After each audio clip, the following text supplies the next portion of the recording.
Hello there and welcome to the Bitcoin Takeover podcast. This is season 17, possibly episode 2 or 3 by the time I publish it. And I am next to Tyler Spalding, who came to Romania to visit the bear sanctuary, where he's a patron. He's donating a lot of money to keep the bears alive and keep them well fed. Oh no. You're gonna have to mute that. What? Somehow. Do you want to do this all over again? No, it's all good. All right. We're just gonna have Romanian directions. Now people actually know where we are and where we're going. But it's fine. By the time I publish this, nobody will know. So, Tyler, why did you come to Romania? I am trying to. We're here live from the Vlad's car studio, which has been exciting as we've been driving through all of the Romanian countryside. We got, despite being winter, we got this beautiful weather today, like really nice, non-hazy sun. It's been really great to see all the mountains and just driving through the countryside. So that's been great. So that's part of why I would come to Romania, and that it's just a beautiful place, very relaxing, great people. I've been to Bucharest before, but got to go to Iași, which was really interesting for me, like kind of another older city, a new city. But as some of the people, I guess, that know me, I'm a very big bear fanatic, to say the least. So I've just always had a very fond interest in bears and supporting bears sort of globally, and a lot of like tourism around bears. So I've seen bears in the wild on every continent in which they live. I've seen there's 8 types of bears, 8 species of bears. I've seen 7 of them in the wild, minus the panda in China. It's the only bear I've not seen in the wild. And Romania has the largest bear sanctuary in the world, I believe. Literally the largest by area. And I've been here a couple times. The people are great. They have hundreds of bears. And it's such a great story because they're all rescued bears from zoos or private ownership or, other various types of abuse. Like orphaned cubs, and so it's just got a really great story, the people that are there. So love coming out here. And then since you were here and we were talking, we thought it would be a great idea to give this a shot. We want to do the podcast for a while. This is something a little more unique, I think, to have this why not sort of thing, right? So we figured that we would go it with Romanian auto directions and all, and we'll see how it goes. Yeah, so for the hardcore Bitcoin Takeover podcast fans, Tyler also joined the call with Zuka, which was I think season 16, episode 45. You were there, and you joined about 3 hours into the interview, and you mentioned that you're at a meeting with a bunch of bankers, because sort of this is your job now. You work in payments. You are the founder and former CEO of Flexa, which is a popular payments processor in the US. And also you worked at NASA, and you got into Bitcoin mining very early on. Mm-hmm. And I don't even know where to start.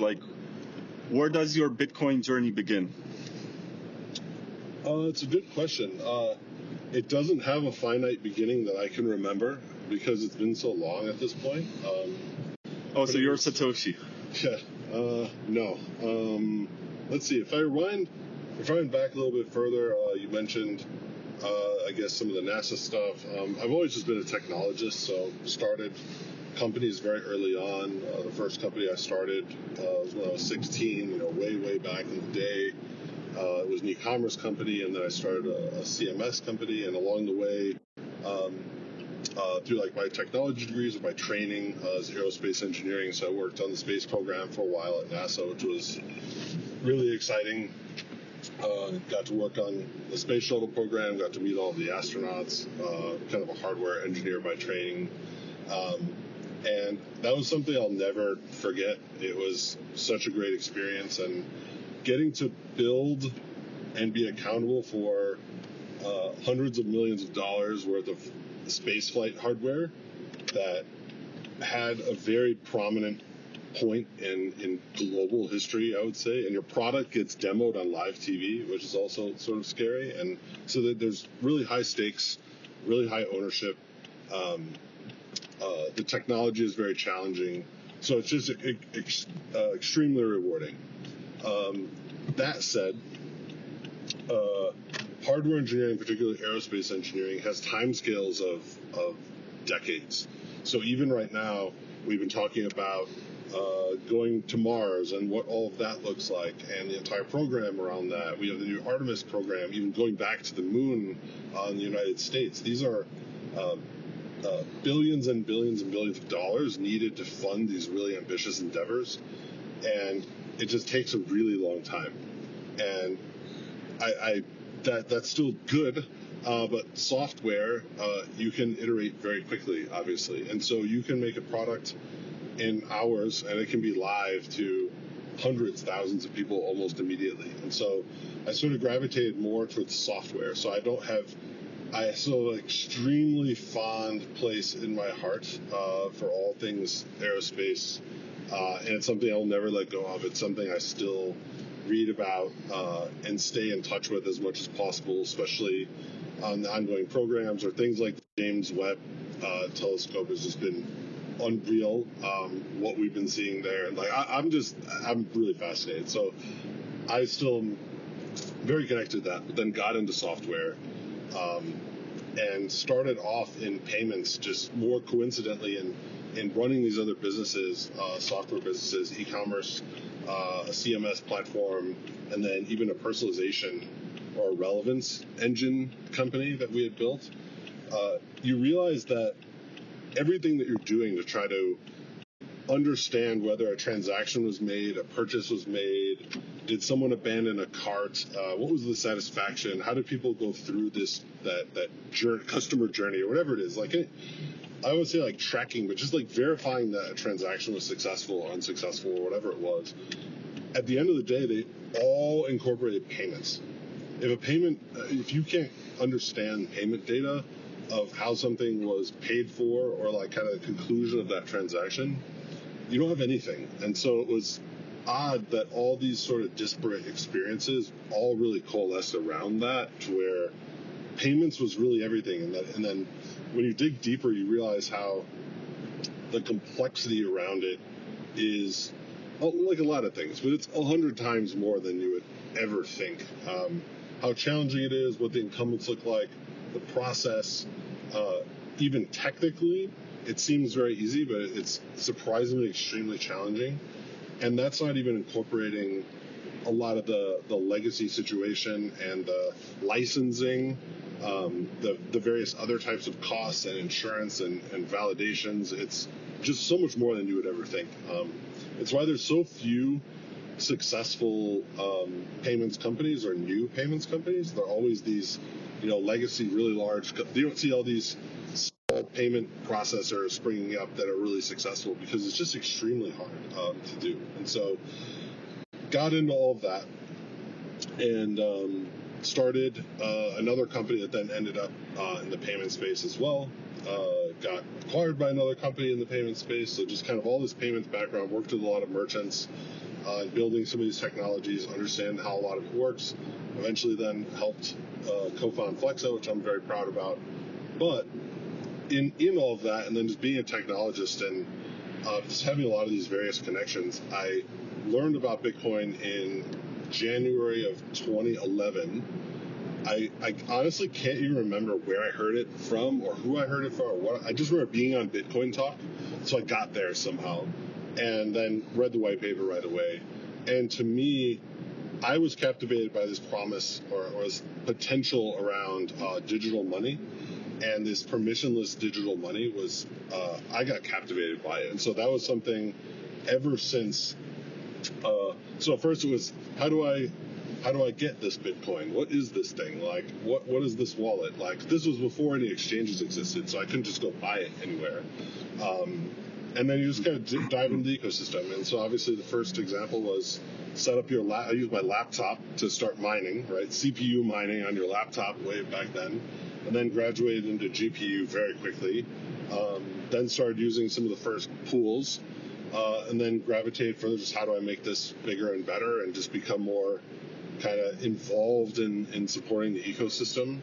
And that's just kind of led to 50 other things that I probably would never have suspected. But yeah, I've been kind of involved since then, and I'd say very heavily involved, although maybe not as publicly as many folks, but gotten to see and be a part of the entire journey from pretty early on and meeting all these folks. And yeah, someone like Zuko, who was, there even way before, has done some really great things, and I've had the pleasure now of meeting him, and considering him a friend, and being able to see what Zcash has now blossomed into from this fringe technology and this, this is just a scam and this or whatever, years and years ago, and now seeing this blossom to what it's become has just been so cool, and it's been really exciting now to be able to see just what we have now compared to what we had almost 15 years ago is just like not even comprehensible to me. I mean, it literally is. This is almost like the 15th anniversary of me, working in Bitcoin or being involved in Bitcoin. So it's been a long. It feels like 100 years. It really does. Like kind of what we've done and kind of gone through all this process. But it's been exciting, and there's no signs of slowing down. That's for sure. Oh, that's beautiful. But I do have to ask you, like, when you read the white paper, did you imagine that it's going to become a payment system as opposed to a store of value? In my opinion, yes. I'll be totally honest in that the store of value isn't as interesting to me. So for me, it was all about payments. Being able to make a payment quickly and easily, because what I would basically call this settlement assurance, that's what I like to, and other people have talked about this, that's what I like to sort of say these, a stateful network enables, right? Mm-hmm. So that's the whole difference, right? I've talked about this before. You have the web, which is a stateless network, and Bitcoin or other crypto systems are just a stateful network, right? So the state is maintained, everyone maintains a node, they all know the source of truth of the value of something or the value of an address or whatever you want to infer or kind of add to the network. You start to get what I call the settlement assurance of an asset has been moved or a balance has been moved and address has this value. That to me is just really payments. Like that's what it can do so well, and verifying that an asset exists, someone has the asset, the condition of the asset, where it's gone, how you transfer it. You can't defraud the network. You can't double spend. You can't make other assets. You can't make these fraudulent payments. Like that to me, that's what it does, right? That to me, when I see this state-based network, to me the payment aspect and sending or transferring value is it to me personally. Can it be great at a store of value of recognizing that you have that? Absolutely. I mean that's still there. But for me, I was very much in the payments narrative of something like this or this sort of an asset can truly change the status quo of how payments work today. And that even, I still believe that can happen, although I think it's evolved a little. And as I've kind of learned more seeing the real world of what happens, right? Mm-hmm. Like, I like to think that I'm fairly smart sometimes, but it's really just about observing what people are doing. It's like, I don't have all the answers. No one has the answers, right? People like to put all these narratives. Oh, I know this or that. But the reality is, like, what do people use it for? What are people doing? What has history shown us? Like, it's all about just what does the user traction look like and what's happening. And that's gotten me to now appreciate more of what spendable assets look like or what the system might look like, what the UX looks like for payments to evolve. But for sure, I was 100% in the Bitcoin should be sound money or usable as money in like a very, very pure sense, and that I didn't really think of it as, oh, this could be worth a lot, or this will be a store of value where this will go up. I mean, I thought it could be more valuable, but I never thought of it that way. And now I've completely, evolved to where I don't believe that anymore. I actually believe, without getting too complicated, I actually think, not to be sacrilegious, but I actually think Bitcoin is really not money anymore. I think it does not function well as money at all. Well, some people would say that it was never money, and it was always this scarce digital collectible that people used as money, and they still use it as money. It's just that, I don't know, the only moment when it felt like it could be money was when El Salvador made it legal tender. And it seemed, you know better than me, actually. You actually have access to data, and you're part of the reason why I became bearish on the Lightning Network when you told me that. My fault, huh? Not entirely your fault, but you told me that there's not much action there, and you can see on the side of payments that it's a joke compared to the expectations. Yeah, and then they retreated back, right? So yeah, Flexa built out a majority of the back-end systems for the banks in El Salvador that were receiving Bitcoin payments and be able to make Bitcoin payments, intra-banks, deposits, consumers being able to sell Bitcoin for cash. That was something we enabled, so we got to see firsthand. And yeah, despite the excitement, the reality is just people aren't transacting with it. They have the assets. We built everything. It was very real. There was real volume at the beginning, but people then just don't have these wallets, and they certainly weren't just spending them in stores. And that was just, sort of what we've seen with other wallets as well. So it wasn't even necessarily unique to there. But yeah, I'm of the stance, having read way too much. I'm of the sort of school now that money is equal to debt, and they're literally the exact same thing. And that all money is debt, and why I feel that way. So it's like a settlement system, is that what you're saying? Yeah, exactly. So basically, we arranged within humanity and cultures, we create debts among ourselves, right? And the way we settle them is through some monetary unit. That's literally it. So everything is debt. We always, I owe you this for whatever, and then we create some element of something or a settlement asset to settle, and that becomes our money. And why I think that is, there's this kind of, I believe to be a false narrative of, we had these barter economies, and then, barter became more challenging, so we invented money to allow us to facilitate barter. And I have never seen any documented example in all of history, and I have hundreds of books on this. I'm almost ashamed to admit how much I've read about this and how many books I have on ancient money and ancient societies and how trade and money was used. There is no example ever of a pure barter economy ever existing, ever in history. There literally are zero. There was always some precursor of money before that happened.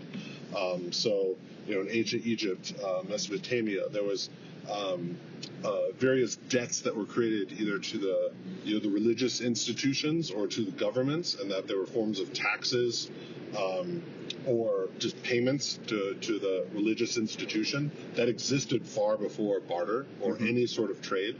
And so they already had systems of money embedded in the society. And so it really just sort of transfers beyond to where I actually think too that and given that where all money is debt, it's basically based on something else. I actually think all money has historically been fiat as well, various forms of fiat. When you start looking at even commodity, right? People feel like commodity money. Most even money and coinage, if not all, when it was minted, the stamp on the coin or the token was almost always, if not always, worth more than the underlying metal.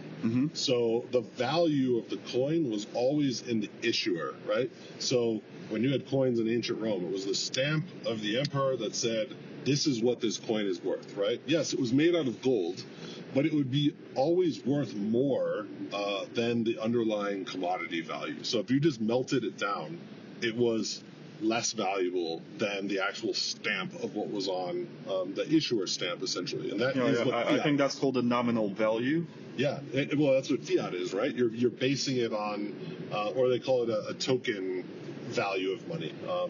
And so that's just really persistent, whether it's a piece of paper, right, through ancient China, right, and the Mongolians, and that was, again, debt just printed onto paper. And it was government debt by saying, we owe you this amount of money, right? So it's been the same, and now it's evolved into current fiat systems. It's exactly the same. So anyway, when you start looking at it that way, to where, in my opinion, all money is equal to debt, like literally the same, like there's no difference whatsoever. Then you look at something like Bitcoin. Well, Bitcoin isn't debt at all. I view it as a commodity, right? It's a digital commodity similar to gold. So clearly, Bitcoin is worth money, right? So there's no doubt there. Bitcoin's worth money. But I would argue that it's not really usable as money. I mean, you can, as you mentioned earlier, just like you can exchange gold, but gold really, it wouldn't, in my opinion, be money either. What you'd want to do is mint a synthetic asset against it, like even dollars used to be when they're backed by the gold standard. That's, again, what an example of like a debt-based currency off of an underlying commodity. So I think the same can happen with something like Bitcoin, which I find very interesting, that you could mint dollars basically backed by Bitcoin. That could be very interesting. And then I think those dollars would be debt. So when you look at something even like Tether or USDC, right, those tokens are debt, right? Nonetheless, they're debt to those institutions, right, to Circle or Tether.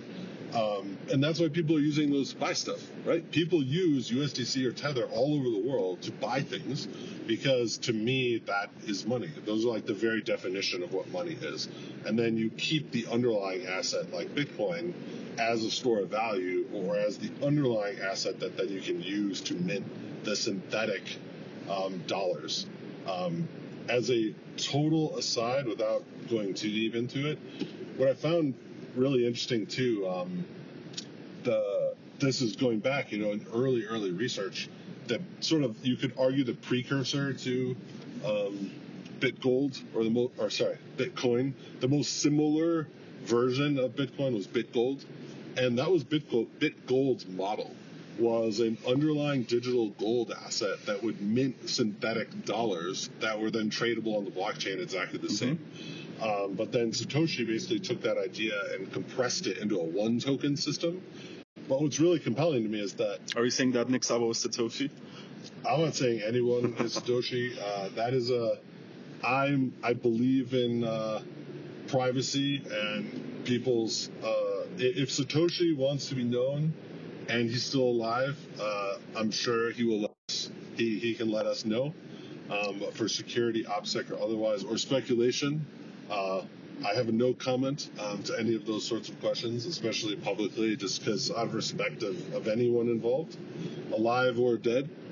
But no, I found that super compelling, that the most, a lot of the research of what had been created, like Bitgold in particular, was that exact model. And then Bitcoin is arguably a more simple model, but I feel like that is one of the things that's led to this duality, right? Is it a payment system? Is it money? Or is it store of value and hold it and do nothing, right? And that is what has caused all of our trouble. You have this token system, this one token that can be perceived by other people to do other things, where all the block wars came from, right? All of it was based in this exact narrative, right? Which side are you on? Do you believe it to be this, or do you believe it to that? And it's not that it has to be binary, but everything stems from, even the Lightning Network itself is like, does Lightning need to exist? And if it does, or a layer 2, another settlement layer on Bitcoin, what does it need to accomplish? Who's involved? How does it work? Those questions, I think, are inherent to what you want to use the thing for, right? Even right now, in a lot of the other drama that we're seeing, which has been ongoing around enabling other functionality, I guess I would say, on Bitcoin, or whether it be smart contracts, whether it be writing arbitrary data, all the app return stuff, right? Like, it still all stems from that exact question, is like, what should this thing be used for? And there's never one right answer. The answer is whatever consensus believes it to be, whatever the users, the community, participants believe it to be. And software can evolve in whatever way we want it to ultimately, or not want it to. So it's not like it's an end question that has a beginning and an end, and this is exactly what it is. But the question around that question is what causes all the drama and why we're always kind of in this consistent, in my opinion, this consistent cycle of who's right, who's wrong, what should this be used for? And to me, it all really stems from that one token model that tries to do two things at once, and it clearly can't. And that's also then the challenge too of when you have an asset that goes up in value, why do you want to spend that? That makes no sense, right? And this is what's happening. People aren't spending this stuff. And if you had a model where you had an underlying asset that minted synthetic assets, well, people spend those, right? And that's what we see. And that's literally what we see in the real world that people are doing, whether it's like a Bitcoin loan, for instance, right? We see that. That is happening in probably billions of dollars at this point, right? I know for a fact on, Ethereum networks, we're in the tens, if not hundreds of billions of dollars of loans of stables issued against various underlying assets, right? Whether it's Compound or Aave or all the other multitude that exist. That happened, right? So that's like a real, whether you love it, hate it, or otherwise, like clearly it's a use case that's out there, that's gaining absurd levels of traction. And in that case, it's very clear. This is what it's doing. This is what it's for. And I think that's the challenge with Bitcoin even going forward, is what side of that belief do you have? And then also, can your belief change, right? So you might have an opinion right now of Bitcoin being a store of value, for instance, right? I think that's even what you would think. Can that change too? Is there something that could happen in Bitcoin with user traction, technical upgrade, government regulations, participants, whatever, right? Quantum, right? I'll put that in parentheses. Could any of those things also change your opinion? And could it be changed? Should it change, right? So that's another question too. It's not like it's this is what we believe and that's it, right? Mm-hmm. And so, yeah, there's the interesting challenge to that. Yeah, there's a lot to unpack there, but also want to mention that you are one of the people who advocate for spending Bitcoin, and you also started a magazine which has a dedicated section about how people spent their first Bitcoin. Mm-hmm. I guess I'm also part of it. I wrote a couple of lines, a short story about the stuff that I bought with Bitcoin directly. Mm-hmm. The car that I'm driving right now was bought with Bitcoin, but indirectly because I had to sell it to Kraken, I think. And then they shut down my account because they wanted payment statements for the last 5 years. And I was like, there's no way I can give you that. But anyway, I digress. You are very much in favor of payments. Mm-hmm. And I want to ask you, since you got into Bitcoin in 2011, and you have been mining, and you have seen all the waves of adoption, what did you spend your Bitcoin on over the years? What was your first purchase? I honestly can't remember. So it was the Silk Road. No, never. I actually never used this. It's honestly not interesting to me, being totally honest. I did go on the Silk Road to see it because for me it's all about traction, right? Like, what is people using this for? Is this real? Like, what is the checkout flow look like? So I've been there. Literally 100% I can say it's honestly just not interesting to me. But I will say that I tried to use Bitcoin for everything, and that I was one of those early adopters. I've spent so much Bitcoin early on, I can't, even calculate now. But it was really anything. It was buying a domain. It was buying a service from someone, hiring contractors. I bought sporting event tickets. That's one of my fun stories of, I'm originally from Chicago, and I'm a massive baseball fan. Oh, you like the Cubs? Yeah. Chicago. Oh, so you like the Bears and you came to see the Bears of Romania because you're a fan of the Cubs. It makes a lot of sense. Well, that was a really interesting coincidence. And it plays really nicely together, so it's very consistent. But so it's the main reason I like the Cubs so much is that I think they have the best stadium in the world. Wrigley Field is the best existing stadium in my opinion, and so that was one of the main reasons. And they also had this. Not going too deep, but just doing how the television networks worked at the time. The Cubs were like kind of broadcast more broadly on this WGN network, so they had this like really interesting secondary market following. So the Cubs are just this really cool thing. So anyway, I've been following them, and they'd been the lovable losers and hadn't been all that successful in a very long time. And so when they finally, I go to multiple games every year. And went to a lot of the playoff games when they finally went to the World Series and ultimately won. I went to most of the games I went to the Wrigley Field home games, but then Game 7, I went to that in Cleveland, and I bought my tickets for that game in Bitcoin, which was really interesting. Oh, really? Kind of my fun story. Yeah, it was buying tickets at the last minute for this game and trying to broker a deal with a seller, right? And them just saying like, oh, well, how are you going to pay for this? I don't want to get scammed. I don't want to use PayPal, and then you're going to reverse the transaction for me. So what year was this? 2016. 2016. Do you remember what payments processor it was? No, it was direct. Direct. Processors. So the Cubs directly accepted No. Bitcoin? No. It was through a secondary. It was a marketplace. Not a marketplace. It was an individual seller. And I just reached out to them and said, I want to buy all this. And they're like, oh, well, how do you want to facilitate payments to make all this work? They were advocating cash, like in person, and I wasn't so worried about that as opposed to like, I don't want to go, I'd like literally fly to this game, and I didn't want to go to this game and then have them like rug me essentially or not show up, right? Like I really wanted the tickets, so it was worth it to me to get the tickets or know if I was going to get rugged. So I just said, hey, do you know about this thing called Bitcoin? And they're like, oh yeah, I've heard of that. Like I kind of know what it is, and I was like, all right. Here's what it is, like, go do this, like, do you want this? And they're like, yeah, this is great, like, let's do it. And he's like, just send the Bitcoin, and, like, we'll do this. So I kind of needed to, we did it in a multi-step. I bought 2 tickets, so I sent half, and then they sent me one, and then I sent the rest. So, I mean, I still could have got ripped off, but then I had the tickets in hand, and so I had them the night before to where I knew I could go to the stadium and go to the game and enjoy it. So, yeah, so use Bitcoin for all sorts of. I bought the best book on money that anyone, in my opinion, anyone in Bitcoin or even wants to be involved in Bitcoin should read cover to cover with like zero regret whatsoever. And it's almost like table stakes. History of Money by Glenn Davies is like the only book you really need to read. It's unbelievable how much one person could ever write about money and a lot of the things I was mentioning earlier. I bought that book from a seller in the UK using Bitcoin. I felt like I had to, right? So I had to find someone that would actually sell. And this was long ago. This was 2014, maybe 2013, something like that.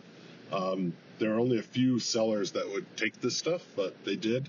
So I kind of sought it out, but I bought pizza, right, as everyone. I bought sandwiches, like all sorts. So and even settling with friends rather than using something like Venmo, we'd use Bitcoin. So I've used it for just a lot of things. But yeah, now it's really evolved into the virtue of just digital assets and being able to spend it at all, whatever implementation that is, whether it's even something like Zcash. There you obviously get the privacy preserving aspect, which I think could even be more important. But it's really just about for me, it's all about the freedom of choice and being able to choose in a currency or an asset that you want to spend and use as freely as possible. That's really what I believe in. That's like the core. I really like Bitcoin, but this is not a all in Bitcoin or nothing. You got to take a step back and be like, why do I like this thing? Like, what is this empowering me to do? Or why do I care in the first place? And take a step back from that. Similar to, lengthy stories around someone like Roger Ver, right? He did that, right? And now he's been, more crucified for it. But like, he took a step back. He's like, this is what I believe in.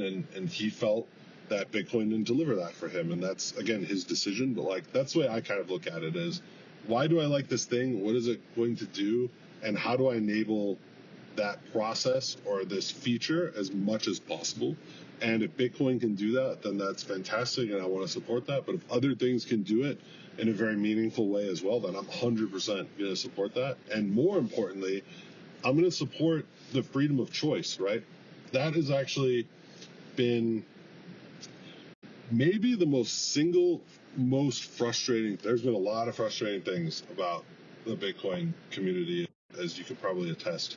But I think maybe number one of all to me is I got involved in Bitcoin, as I think a lot of others have, because of this freedom of choice. You're basically trying to say, I want to opt out of this system. I don't like this system for whatever reason, so I want to use this thing because I like it. I think it has the values, the virtues that I want. Great, right? I'm not going to challenge your right or your belief in that.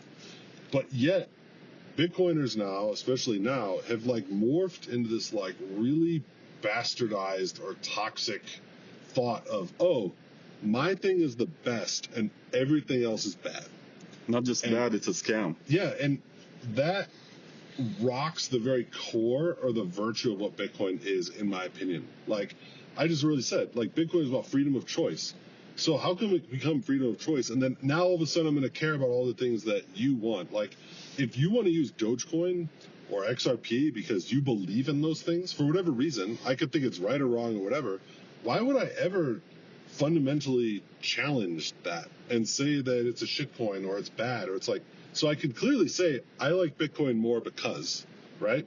And that's fine. That's totally a valid statement. But to say Bitcoin is the only legitimate thing and everything else is illegitimate, to me, is fundamentally wrong compared to what Bitcoin is supposed to be. Like Bitcoin is always supposed to be about, it's a freedom of choice, opting out of a system. You want to be a part of this system, that's great. If someone wants to be a part of another system for any reason, why do you take that stance against them, right? Like, again, you can absolutely say, I like this system more because, but to say that other systems are purely illegitimate, I can't even rectify that. That's something that's so let me send you a price chart, like compared to BTC, and people are going to find justification in that, and they'll say, yeah. well, if this one goes down against the dollar harder than BTC, then and that's a totally fair argument, right? You could say that. Say, I like Bitcoin because it has more users, the narrative is better, and it's going to go up in value, therefore my bags will be pumped, and all the other stuff goes down. That's fair too. But to say they're illegitimate or scams because people want to use them is completely antithetical to what Bitcoin is, in my opinion. I don't see, to me, this is really me, I don't think anyone can be considered a true Bitcoiner if they say stuff like that. If they say Ethereum is a scam and is a total shitcoin and is totally worthless and all this other, I just can't, I don't believe that. Like I grew and I was in Bitcoin probably earlier before most of those people, and that was never the thought. It was, we want to use this thing because it gives us freedom and new opportunities, and we can now use a system that we find very valuable and not have to use these other systems.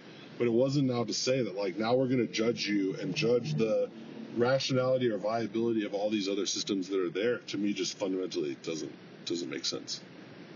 It's extremely frustrating. And again, that's not to say that Bitcoin is not necessarily the best or better than the other ones. I'm not even making judgment on that. But just to say that I'm going to criticize your right, it's fundamentally opposed to what Bitcoin is, in my opinion. Yeah, so you described a thesis which is closer to freedom of choice and utility maximalism, as opposed to just maximizing for the 21 million. Because I think to a lot of people, this is what it's all about, just wanting to make the 21 million coins useful, and maybe that they think that anything else that is not part of this 21 million is inflation or something that monetarily competes directly with Bitcoin. Well, oh man, there's a lot there. Like, so one thing is, I guess I'll start with two things. One would be usefulness, right? Defining that, like I talked about earlier, is also subjective, right? What makes Bitcoin useful? Is it, again, store value? Is it using it as an like money, right? or something like, I've heard the example around like money containers, which I really like. That was an old narrative before, similar to like how shipping containers work, right? Where shipping becomes very cost effective globally by packing all your stuff into a big cargo ship and then shipping the ship somewhere else and then unpacking it somewhere else. Like Bitcoin could be used as a money container, and that if I have a euro and I want to then trade that into a dollar, I could, with someone else, I could trade that into Bitcoin and send the Bitcoin to them, and then they could trade it into dollars. So Bitcoin acts as this like money container.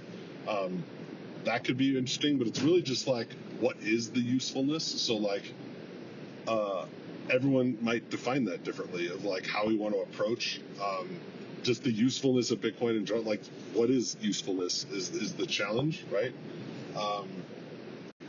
And then I just totally forgot what else I was going to say. There was another example I had, but I've forgotten it. Something about the 21 million and inflation. Oh yeah, perfect. Yeah, that was great. See, this is why I make a good team.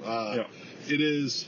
So that's also extremely misguided too, right? You have some of these Bitcoiners saying, Ethereum is a scam and a shitcoin, and they're all scammers, and they should all go away, and their chain sucks or whatever. It's like, okay, well, do you also realize that the Ethereum community and the efforts of the Ethereum Foundation and the people all invested in that, the entities, the projects, the people, all the other tokens, the ICOs, you name it, made Bitcoin way better than it's been.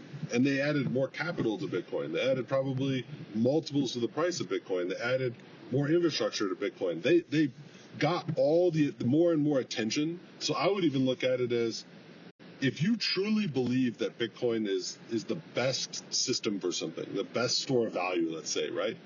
You should be thrilled to have things like Ethereum or Solana or anything else come up, because they're introducing more and more people into your ecosystem. And then if you have the virtues that you believe are there, they'll then come and invest in your thing. They'll be a part of your thing. I think that those projects, Ethereum has done probably more for Bitcoin than Bitcoin's done for itself. And like, I would say that 100%. It is the largest sidechain right now.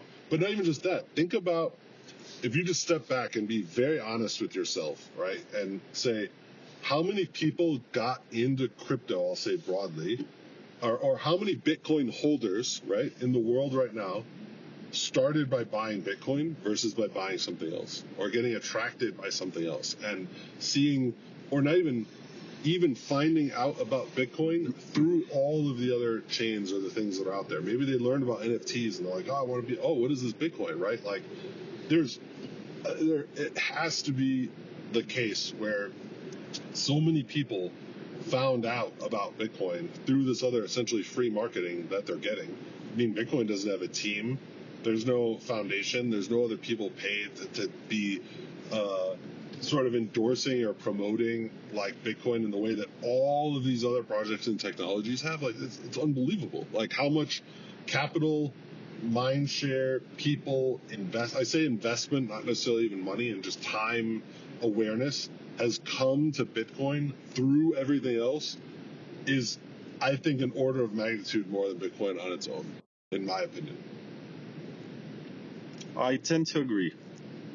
And if you look at it from a dominance perspective, you're going to see that Bitcoin is about 60% of the market by itself, which, given how much or how many attempts there were to dethrone Bitcoin and say that it's like ancient technology and it's not useful, it doesn't have DeFi, it doesn't have this and that, it's remarkable that it's still number one and it's at 60%. But then you have to ask yourself, what's the other 40? And if you're going to assume that 99% of this 40% is scammy, there is still something there that's left to be discovered, and there's definitely something that's a net positive for Bitcoin. Even from a development point of view or from a market point of view, there's always something out there. If you're a pure cypherpunk open source software maximalist, it's impossible for you to hate something like Dogecoin or Zcash or whatever, Ethereum. But if you're from this Austrian economist background and you just believe that Bitcoin is digital gold and everything else is a fool's gold, then I get that point of view also, but you're missing out on what Bitcoin actually is. It's not really gold. That's like a narrative that's been used. I think Satoshi is partially guilty for it because he mentioned in the context of mining that Bitcoin is getting mined like gold. Mm-hmm. And what that's supposed to mean is that you consume real world resources to obtain it. Mm-hmm. And well, what's the other? Yeah, and it's scarce. That's the other quality of gold. Mm-hmm. That attracts gold bugs and lots of other people. But now, when people talk about Bitcoin as digital gold, what it means is that it's being held mostly by custodians who are intermediating these transactions, and that it's very energy intensive to mine it, which is true. It's a natural development of the market. Mm-hmm. And also that it's slow and expensive to transfer. Mm-hmm. Like, I think the digital gold narrative was used to justify the fact that Bitcoin is expensive and slow. And just to normalize it, to say, well, it's not that bad. But to be honest, 10 minutes for a transaction, and for as long as it's cheaper than Western Union, it's still very good. And for yeah, because you get that settlement assurance that I mentioned. So it's actually the slowness is more of a feature, not a bug of those systems, right? So it's kind of designed that way to begin with. And it wasn't supposed to be instantaneous and fast. Although I guess, yeah, there's more nuance to that. But, yeah, the problem with, again, all the custodians now and sort of some of the view, it really defeats the whole point, right?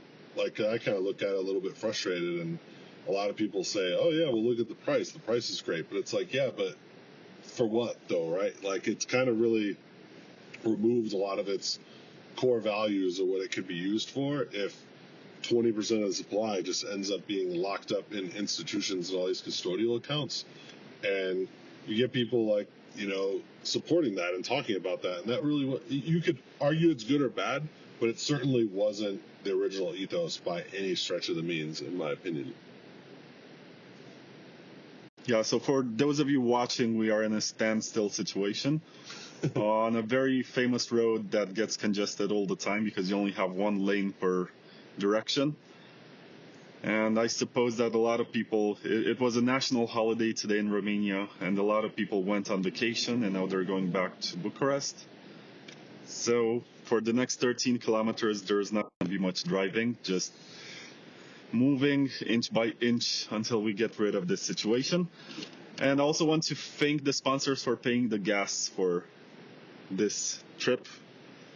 I'm gonna mention all of them. You tell me what you know about them, Tyler. I don't want to do like a proper sponsor plug. You just tell me what you know or think about them. Let's start with SideShift. Are you aware of SideShift? Yeah, I know of them, but I've never used their product. So I'm like neutral. I'm supportive. I guess a lot of people can confuse SideShift with ShapeShift. ShapeShift. No, that was a long time ago. But it's basically a service where you can swap between various assets. If someone ever offers to send you Dogecoin and you're like, oh, you're such a shitcoiner, you can just use SideShift for that. And you're going to receive BTC to your wallet. You don't have to install a Dogecoin wallet. You don't have to think about what's happening there. You just get what you want in exchange for something that you don't value as much. Do you use that when you get your Zcash? They don't support Zcash. Oh, they should. It's a shame. It's just that their CEO is not a fan of dealing with regulators, and he was like, it's just better to delist this as opposed to bummer. So putting the fight. It used to be? They used to support Zcash. They used to support the Lightning Network. Now they support the Trump coin. Anyway, it's really cool. The URL is SideShift, SIDESHIFT.I. No, it's AI, not IO. Okay. And usually the way that I tell people in bull markets to use it is to swap stable coins for BTC, because in a bull market it's going to go up. And if you believe that the bull market is over, you can also revert to stable coins if you're into that. I'm not going to give you financial advice or tell you what to do. I'm just going to tell you what you can do if you already figured out for yourself what's good. And also, Bitcoin.com news. What do you know about them? I know a lot about them. They've been around for a long time. I don't follow the news as much. They have a pretty decent wallet, which I've liked. They're kind of early in the scene. The wallet is good, solid. I like that. And then, yeah, the website's pretty good. So thumbs up overall for sure. Yeah. What I like about them is... Especially, they used to be a little more aggressive around trying to overly promote Bitcoin Cash, right? And describing what it was. And a lot of what they were saying wasn't necessarily wrong. They were big supporters of just what that does. But they've softened that a lot. And they're not trying to convince anyone of anything now. They're much more different types of assets. And I really like that. So I think that was a really strong move from them. And I know their team, good people that are really trying to make a difference. And so I really like that shift. I think it's been extremely positive for them. Yeah. So that's also the reason why I started promoting them, when I realized that they're not what most people remember. I guess if you tell the average laser-eyed Bitcoin maxi about news.bitcoin.com, they're going to think that it's the website that tells you to use BCH because it's faster and it has lower fees, and it tells you that it's the real Bitcoin, which was sort of a confusion during the Blocksize wars. And now their logo is orange, and they have a pretty balanced approach to news, which I like. Because I believe that Bitcoin Magazine is doing a good job, but they're too political and biased in their politics and the way that they approach it. And there's also CoinDesk, which is too institutional. Yeah. They don't talk too much about grassroots adoption. And yeah, it's sort of so it's good a focus to have like a middle ground, which I think is on Bitcoin.com news. So that's why I promote it. And I think they also have some news about Flexa, if you check it out. And not to overlook on Bitcoin.com, like, not even necessarily advocating for them, but something, again, like historically, they have a lot of users. They've been around for a long time, and I haven't seen them. It's non-custodial, which is great, right? But no hacks, no software bugs that have lost people money and all that. Like, that's a big deal. You see that even recently. Some other wallets I've heard and seen in the news, like some other major chains or major players having issues and funds getting reimbursed and all this sort of stuff. So there's something to say for that. When something's been around for a long time, the software is more robust, and I would definitely give a thumbs up for that as well. So, like, overall, anyone that's been involved in this space that long, developing software that has worked and has treated customers right, from my perspective, I think is great. Yeah. And let me plug one more before we move on to the next topic of our conversation. Layer 2 Labs. And I think there's a beautiful overlap here because they're trying to build side chains for every use case that's interesting. So if you go to layer2labs.com, you're going to find their Signet software, which you can download and run. And they have a chain that lets you basically use the same features as Ethereum, and one that lets you use the same features as Zcash, and one that I think is inspired by Namecoin. And the point of this is that we can end up in a future where you can actually use BTC and the 21 million coins, but across various chains where you lock your funds. And the beauty of it is that you unlock all the features that you find in altcoins. So basically it gives you all the features without the extra currency. It's an ambitious project, and I think the value proposition of it is that the transaction fees go directly to the miners. So if we ever, or when we get into that situation where the miners are no longer profitable, we're going to have very large fees on the base layer. And I'm not sure if most people are going to be willing to pay that. Because there's Litecoin, there's Dogecoin, there's always something else which is going to be cheaper. So the question is, how are you going to pay the miners? And I think that this is one of the best solutions out there, and I recommend people to try the software. It's free, doesn't cost you anything, can be like a fun weekend project. And it's sort of like an eigenlayer. You compare it to that at all, technically? Which layer? Restaking protocols. That's what it kind of sounds like to me, like some of the focus they've had about using your assets on other chains, especially like as a collateral or staking asset. I'm not familiar with the stuff that is similar on Ethereum, but it might be similar in some ways. What I know is that this idea has been around for longer than 10 years. Mm-hmm. It's just that there was no financing behind it to actually build. It's technically complex to approach. It's very hard to do. Yeah. But I don't like simple problems. That's good. I do have to ask you, so first of all, let me ask you about the name of your magazine, just in case someone wants to read that. And then we got to talk about the Blocksize wars, because you're there. Oh, great. You've seen what happened with Bitcoin and Bitcoin Cash. Mm-hmm. I'm curious what kind of opinions you had at the time, and if there's anything that changed over the years in terms of how you look at it. So the magazine stuff, that's a simple one. Just being in the space for so long and trying to recruit other people into the space, whether it be builders, investors, capital, institutions, or TradFi businesses. I've kind of done all of that. A lot of times, like, people would sort of get the ideas, they get the concepts, but they'd just be like, what is the real use case for all of this? Like, what's tangible? Like, how can I make sense of this in, like, a way of how it affects my business or me? So what is the use case was, like, the question that came up again and again and again and again. And so rather than trying to go through that entire spiel over and over, I thought about, like, how can I answer that question just easier for people and make it approachable?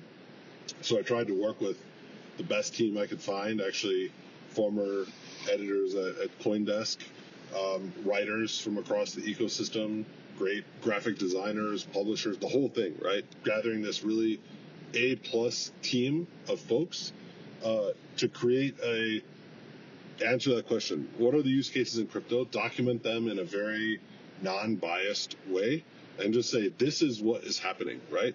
Not even trying to convince you to use it or not use it, with no, like, kind of political bias or anything other than just like, here's how it's all getting used, and here it's now presented in a physical way, like through a high quality magazine that's right, so actually, it's called Use Case. Yeah. Usecase.xyz is the URL. We still have a handful of them left. We're basically giving them all away for free. Only 1,000 have been made. There's actually a EVM hardware wallet in the magazine itself. So there's this interesting crossover between the magazine project and another startup that you have, which is called Burner. It's a startup I work with, so it's Okay. not mine. I know the guys now for a really long time, and I've loved working with them. But yes, they were the ones that create the hardware chip that we installed in the magazine. So it's like the magazine is a hardware wallet, which we just think is kind of neat as, like, this meta use case. We haven't done anything with that yet. There's a lot of opportunities that we could. We want it to be neutral. We don't want to say, like, oh, we're just going to send you something or put NFTs in here. Like, anyone could do it. In fact, it's really neat. The magazines are all 100% unique. The address of the magazine is printed on the cover, which we think is kind of neat. And then also within the inside covers, all of the addresses are published. So you actually know all 1,000 of the addresses that exist of this magazine. So whether that could be used for subscriber purposes or a new magazine, the next issue, or other follow-on projects, like, a lot can be done there. We've left it open-ended for now. Lots of we're excited about, but we don't want to push any of that. We want it to be really genuine, and that we're putting this out there for people to use, again, as the use case, but in a way that's also something interesting, great writing, great visuals, highest quality, to where you don't have to have a substandard stuff. Like, this is a big deal now. Crypto is one of the biggest industries in the world, and it's not getting ignored anymore. And so to do something substandard just feels like not appropriate. So you got to have something that can stand on par with anything else as, like, an artifact. And I want to write this, like, 10 years, 20 years from now, people can look at this and say, almost like if you had this in 2000, what if there was a magazine like this saying the use case of the internet? I think that would be, like, a really cool thing that I would keep and preserve. Like, as a technologist, I would just want that. I want to put it on my shelf, look at it as, like, kind of being a moment in time in this artifact. And so that's what I really just wanted to create and put out there into the world to help this amazing team to get it out there. So there's a lot about Bitcoin mining, some stories on early pre-ASIC mining that we've talked about, how people would modify various software and hardware to basically get increased mining yield, which I think was really interesting. We interview a bunch of even pseudonymous people that have never really told this story before, which is super cool. Went to 5 different mining facilities around the world in different countries and had on-site photographers taking photos of all the facilities and everything, just to show you like what is this stuff, like how is Bitcoin working, like what are people using it for. Went to Hong Kong and took photos of the money changers of people literally buying stable coins, like, and what they were using them for. So we just kind of want to put it all out there of like how people are using this stuff, payments being a big part of it, but we want to cover all the aspects of what crypto could potentially enable, or these state-based decentralized networks, like what others can use them for. Mm-hmm. Yeah, so the second part of the question is about the Blocksize wars. What's your recollection of the events? Like, what were you doing at the time? Were you working with Flexa? No, this was just pre-Flexa. I was working at another payments company. It was called Raise. It was a gift card marketplace. They actually announced recently that they're going to be trying to, I saw this externally, that they're going to be trying to add like gift cards on Solana, which I think is super cool, seeing how it could actually work. But I've always been a fan of something like that, of like programmable currency or gift cards on chain. That was something I even looked at and had a project at Raise that we looked at. This was back in like 2016, so like super, super early. We tried to do certain things like this. It was extremely hard. But so that even just got announced. I have no affiliation or that, but I saw that and was just like, I want to know more. This could be really cool. Like if they can get any traction in this, like that's great. And I like to see all that. So I was involved in a payments company at the time, so that's what I was doing. I followed it very closely.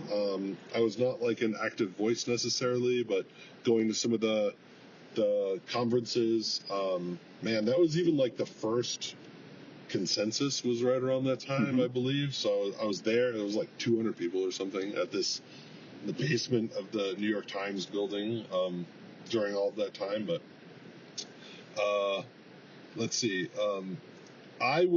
So again, from my personal perspective, I was a big blocker for sure, like 100%, in that I always wanted to be used as money. So for me, it was about all the transactions we could possibly stuff in here, the better.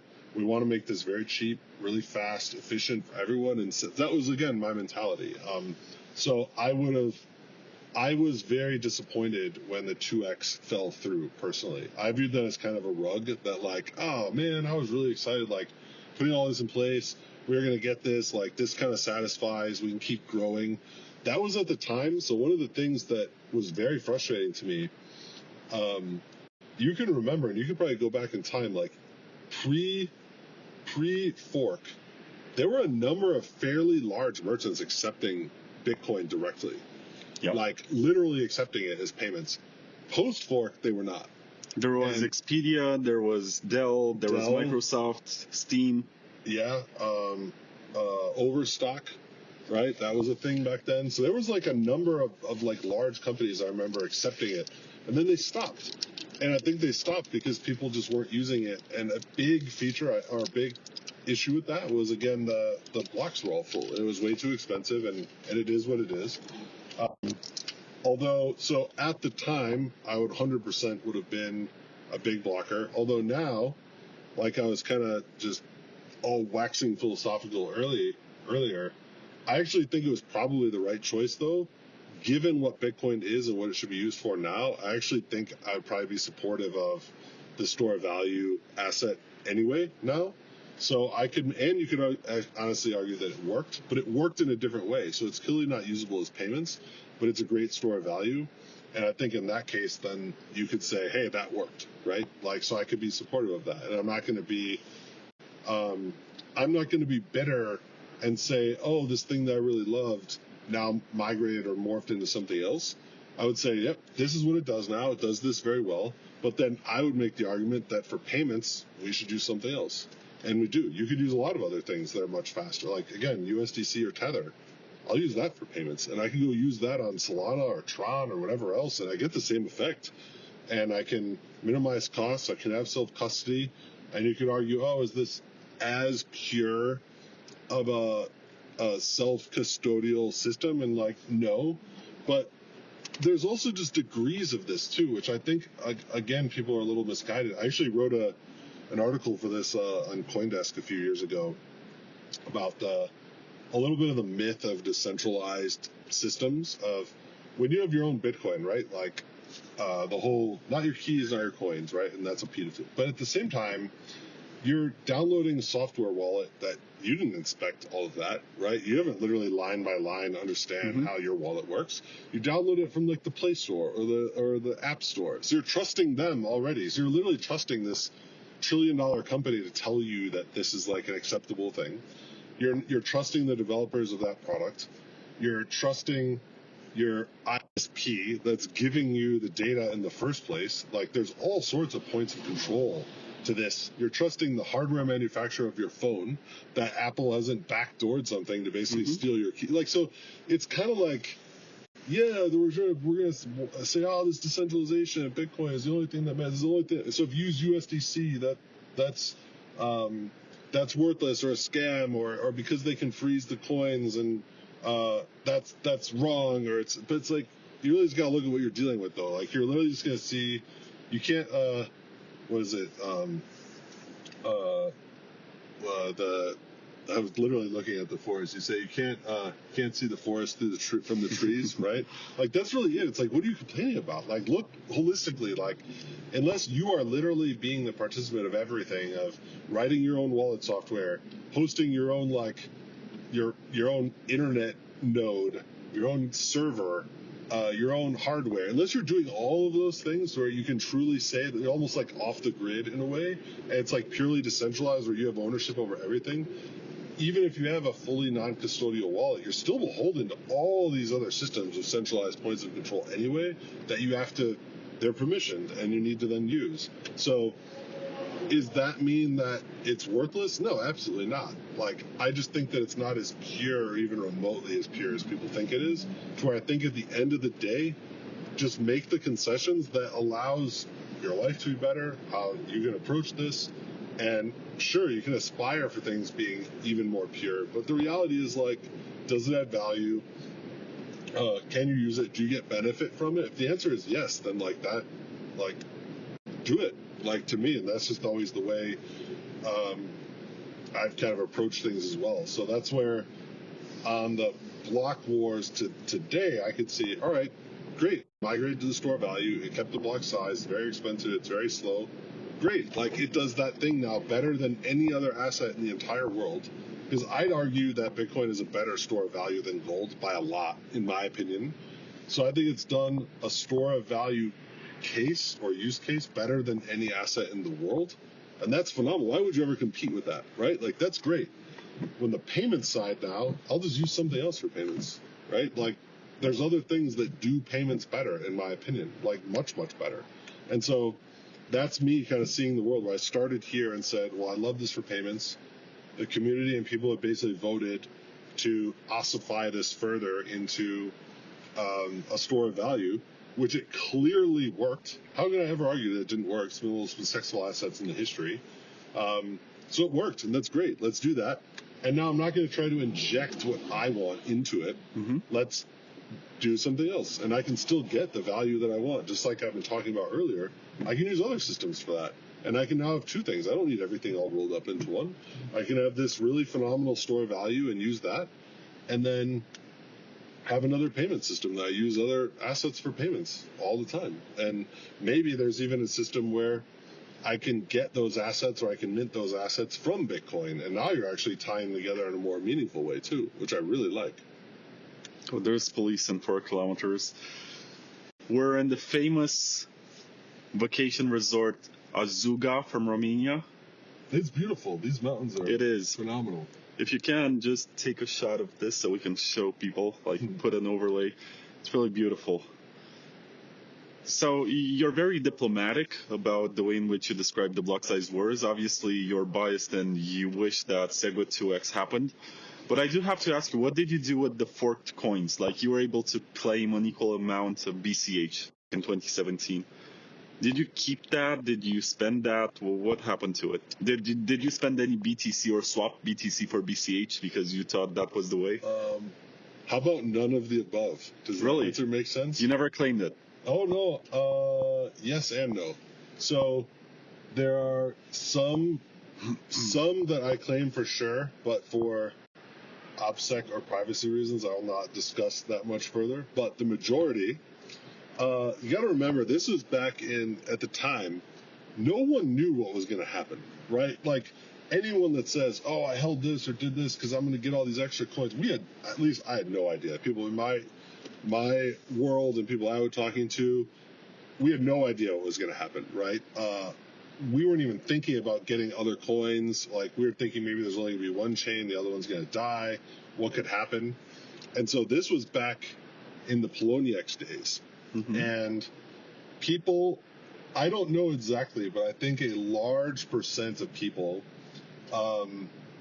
were either shorting Bitcoin. I mean, I don't trade, so like this wasn't, I can't claim to know exactly what people were thinking or how they were doing this, but a lot of people were either shorting it or maybe trying to get the claim tokens. I'm not exactly sure. But that was back when you could loan your tokens and borrow them. People would use it on margin or whatever. And the interest rates on those things were insane, to where I want to say it got something above, it was like 10 or 20% or something ridiculous, like per day, leading up to the fork.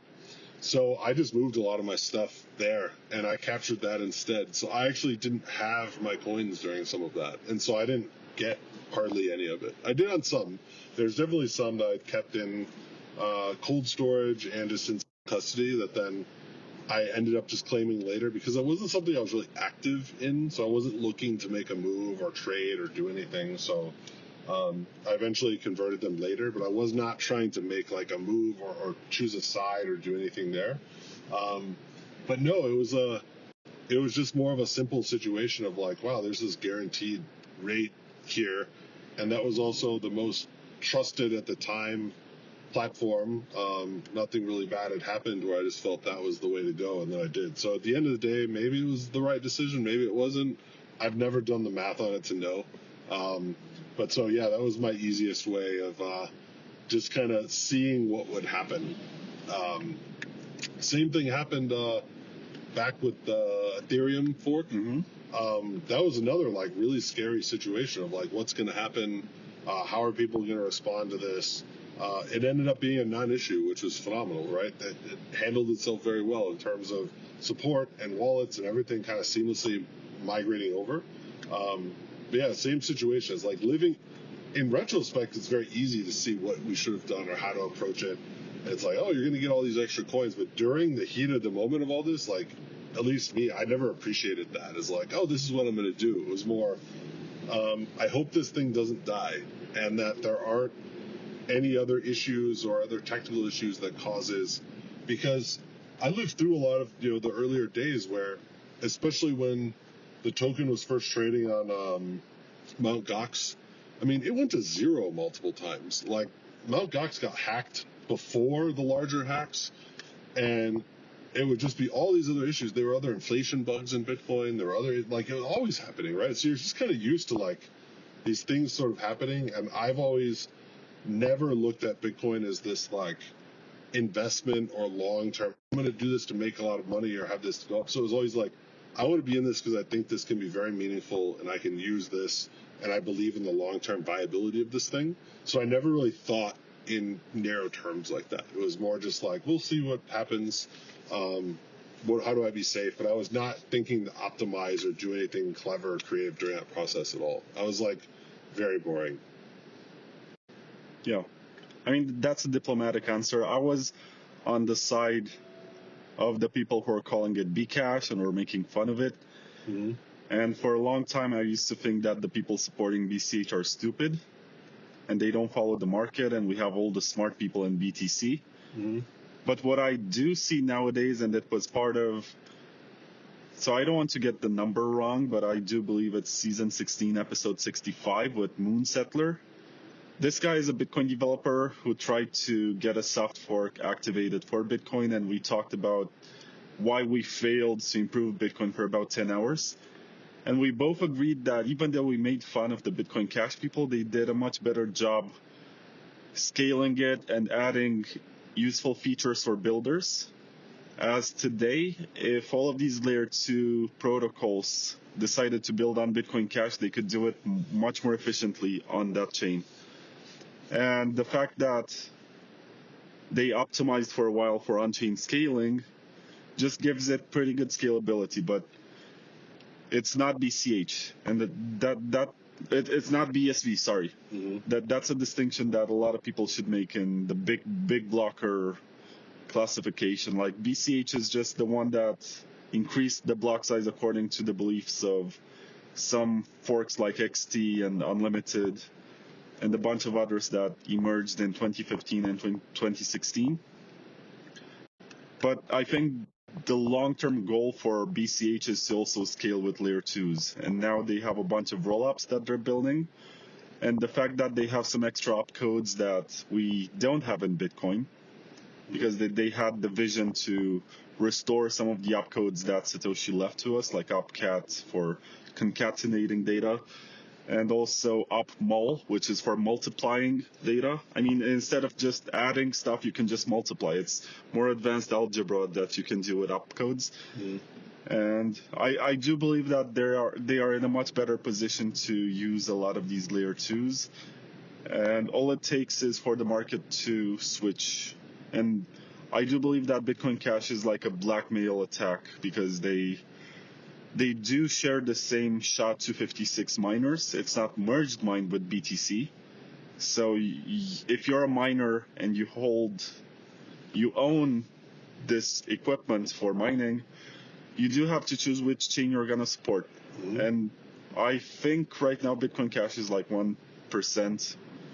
But at the same time, it's also at an all-time high in terms of hash rate, which means that there are some miners that are starting to believe in it.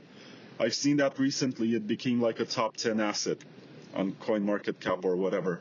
So there are some signs that this project is not dead and is actually thriving, possibly because we failed so much in BTC. We had such great promises. We had so much money, so many investors, so much hope. But at the end of the day, we could not agree on anything. And in the meantime, the Bitcoin Cash camp just built stuff free of any pressure, and they did a much better job improving the tech stack so that builders can come to the chain, and it's really unfortunate.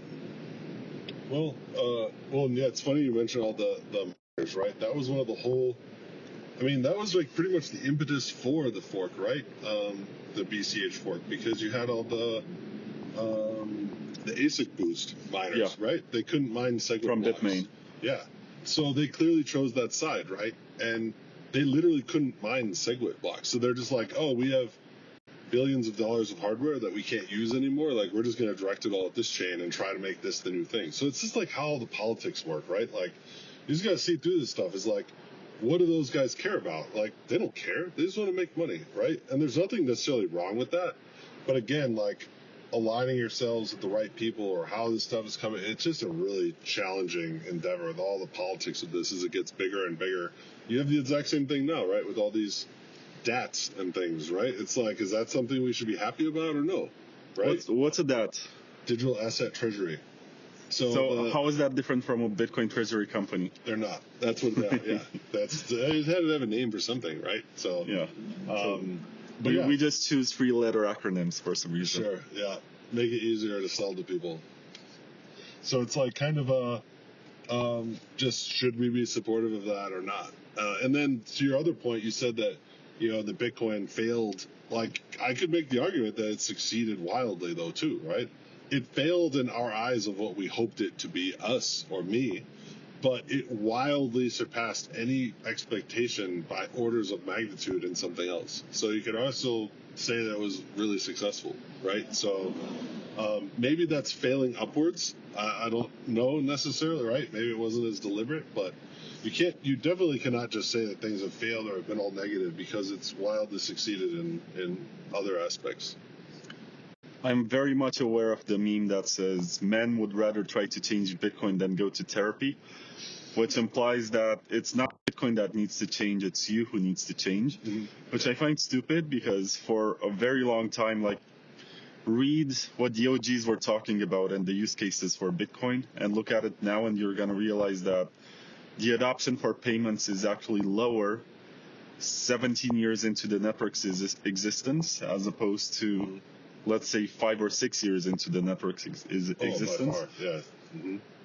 And it's really unfortunate. It's not what we were planning. It's not quite what we optimized for. I don't believe that this dichotomy is true, that the Blocksize wars were actually about the ways in which Bitcoin is going to be used, because there was a great promise with the Lightning Network. There was a great promise with sidechains, and we never quite got that. It's just that every time we seem to be getting something significant or meaningful for upgrading Bitcoin, we did not get it. And in the meantime, we have a bunch of other chains, which we used to dismiss as shitcoins, but they actually did a very good job building and optimizing for something that Bitcoin does not do. And if you're going to concede for some reason or conclude that they're all scams, these scams have become so much better and so much more useful. In certain things. They're very hard to ignore. When it still gets your end goal, right? That's the way you gotta look at it, right? You can't just, you have to, like, let's say it's like religion, right? A lot of people, there's various religions in the world, right, that are some have conflicting ideas, and, you know, people kill people, you know. What is it like? There's stories of, right, that most people have died on account of religion than anything, right, or disease or otherwise, due to wars and hostile events and otherwise. It's like, don't just think like, I have this religion, therefore all these religions are bad. It's like, take a step, like, what about the religion is what do you believe in and why? What about it is what makes it valuable to you? Like, what are the core tenets that you believe in? And you can probably see those tenets in other things, right, in other religions, and that they might be a lot more similar than you think, or just, you know, rather than just this dogma of like, I have to believe in this, right? Take a step back and say, why? Why do you believe? Like, what do you want to believe in this, and what's valuable to you? I think that's the really important piece. I agree. But it's tricky, and people get tribal because it's money. You compare it to religion. Maybe it's a fortunate comparison, but it's never been easier. So some people claim that Bitcoin is the form of money that is like the final form of money, and this is it. And we're never going to have another significant currency ever because this is the perfect currency.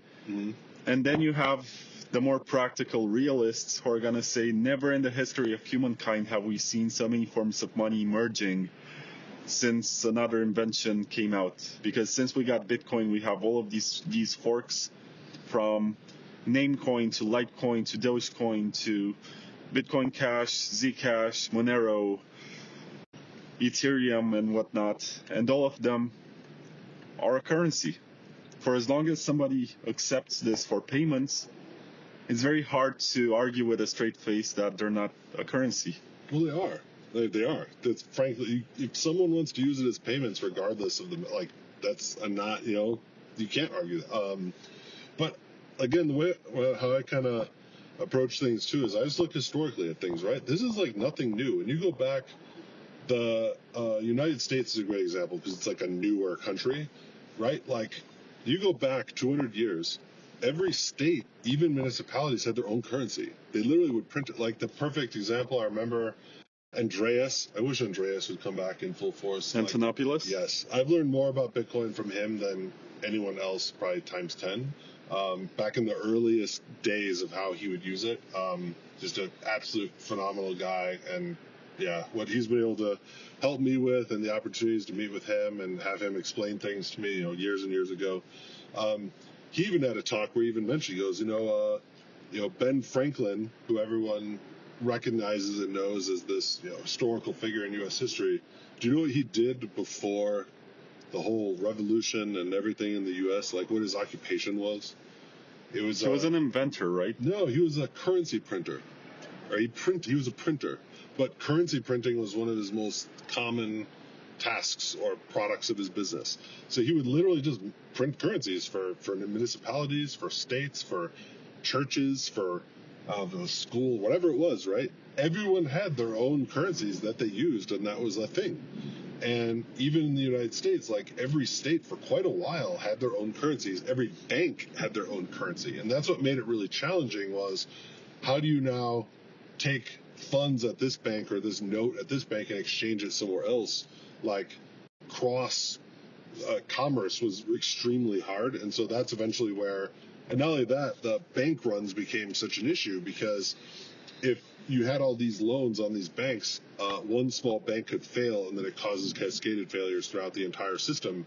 And that's where the whole, U.S. then put together the whole Federal Reserve, or where that come from. And you could argue, good, bad, or whatever. That's hours and hours of discussion. But that was at least the intent was, we're just going to try to consolidate this and unify this into one system, so where now the entire thing has to fail, right? So a small failure won't impact the entire network. But so they backed it on a more universal process, whereas, and this was before gold standards or anything else like that, but we already have this, right? This is like, to me, it seems much more like a fundamental constant. People are just going to value assets in different ways and use them to buy things or spend in different ways. Mm-hmm. I don't think there ever should be a universal method. Like, why? That's counter to what I've seen in history, right? Why do we think something should exist that has never really existed when we have counter evidence of, throughout multiple societies, throughout multiple thousands of years, we see the exact same patterns again and again and again, that people are going to, whether in small groups, large groups, combined groups, geographic groups, economic groups, are going to find an asset that they use as money, and that is what it is, right? There doesn't need to be one. Like, it's never happened before. It doesn't really make any sense. Like, whether it can be controlled or not, we don't need something like that. As long as we have a method, so this would be like that, maybe even that Bitcoin or the money container example that I gave, like maybe that could migrate. It's super valuable for something like that, where everyone still uses their individual assets or currencies. I don't see any issues with that, right? There's nothing wrong with that. It still gets you the exact same goal. If your goal is to try to create economic freedom, freedom of choice, lower transaction costs, free from any system you don't want to participate in, that works. You don't need one universal, global, decentralized currency for that. Like that, you don't need that at all. You can have whatever you believe in and want to then use that plugs into these systems, and it works great. It achieves the exact same goal, just as good or better, in my opinion. So that's what we should be fighting for, and that's what we should be looking at. Yeah, I agree with a lot of what you said, but except that some people will still argue that Bitcoin is different, right? So why would you look at history when there was never anything like Bitcoin in history? And then you use the examples of these tokens or local currencies or local bank issued notes. But why wouldn't it be different? Wouldn't it be exactly the same as gold? And that gold is mined, right, openly by people that pay resources to get access to it, and then they own it, and it's a scarce commodity. Wouldn't it be exactly the same? Sort of, yeah. Except that this, at least in theory, is going to be much easier to audit, to see that there's any of the underlying asset in a wallet. But paper Bitcoin, I think it's more difficult, and some people were super optimistic that this is going to take us to the moon, and we're going to get to $1 million per coin, but you have no idea how many times the same BTC gets sold to institutions. Mm-hmm. And what these people are actually buying. And I believe that there's a lot of unaccounted inflation on the market. I'm not sure if anyone knows exactly how much or what's going on. All I know is that we underperformed the expectations in terms of price. And it feels like we sold out. We put on suits. We started talking to bankers like we're friends with them. And we were thinking, yeah, we do this, and then we get to 1 million per coin, and then we get to hyper-Bitcoinization and blah, blah, blah. Never happened. I can argue that we were much better off maybe in the first couple of months of the ETF, when the price went to $100,000 for the first time. Then, subsequently, when we just had to wrestle with the situation where we have huge ETF inflows and we have a lot of institutional interest for Bitcoin, except that the price does not move? And then they came up with this narrative, with this explanation that, of course, it's the whales who are selling. And then you also get to the dilemma of, well, if that is true, the whales are selling, like the people who held onto their Bitcoin since 2010 or something, and now they're liquidating. Is this still the same project? Is this still something I want to be involved in? Because it seems like they sort of lost faith, and they might think that this is it. This is the peak, and they're out. Yeah, I don't know, and I don't really look at it that way. That's why it's a little disappointing for me, is I would be much more focused. I would care a lot more on seeing full blocks and new addresses and new merchants and new transactions of people using the thing.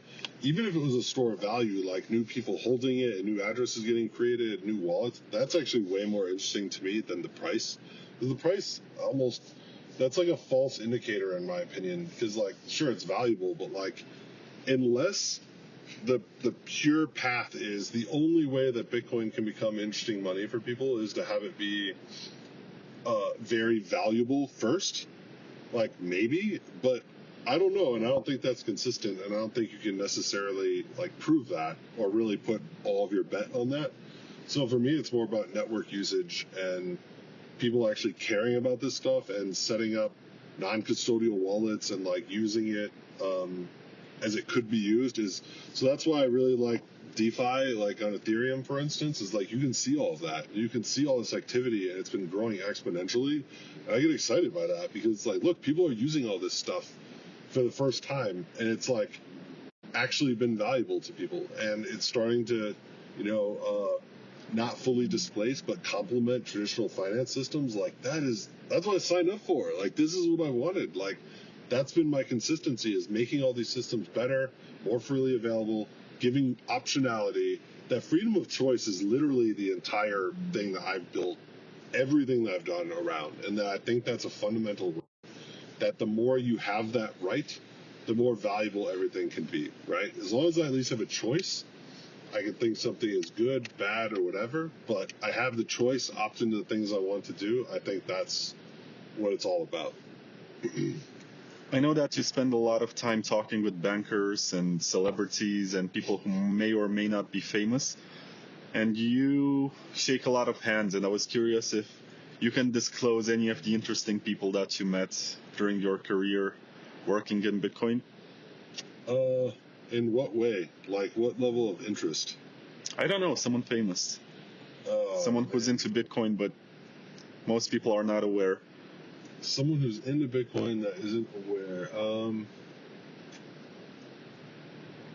It's really hard. I maybe have to like think about that one. Maybe I can bring it up in later the conversation if there's someone that I think is compelling enough to tell a story that's interesting. Okay, let me rephrase this. I know that you did some ads for Flexa. Mm-hmm. In one of them, you got the Litecoin Foundation people to pay on one side of the line. Yeah. And there was the X-Files guy, I think. No, he was Zcash. Okay. Yeah. We thought that played better, having David Duchovny be X-Files and Zcash being more of this, like, anonymous thing. We just thought that was a better play. But yeah. You mean like those folks, or what? Yeah, are they into Bitcoin at all?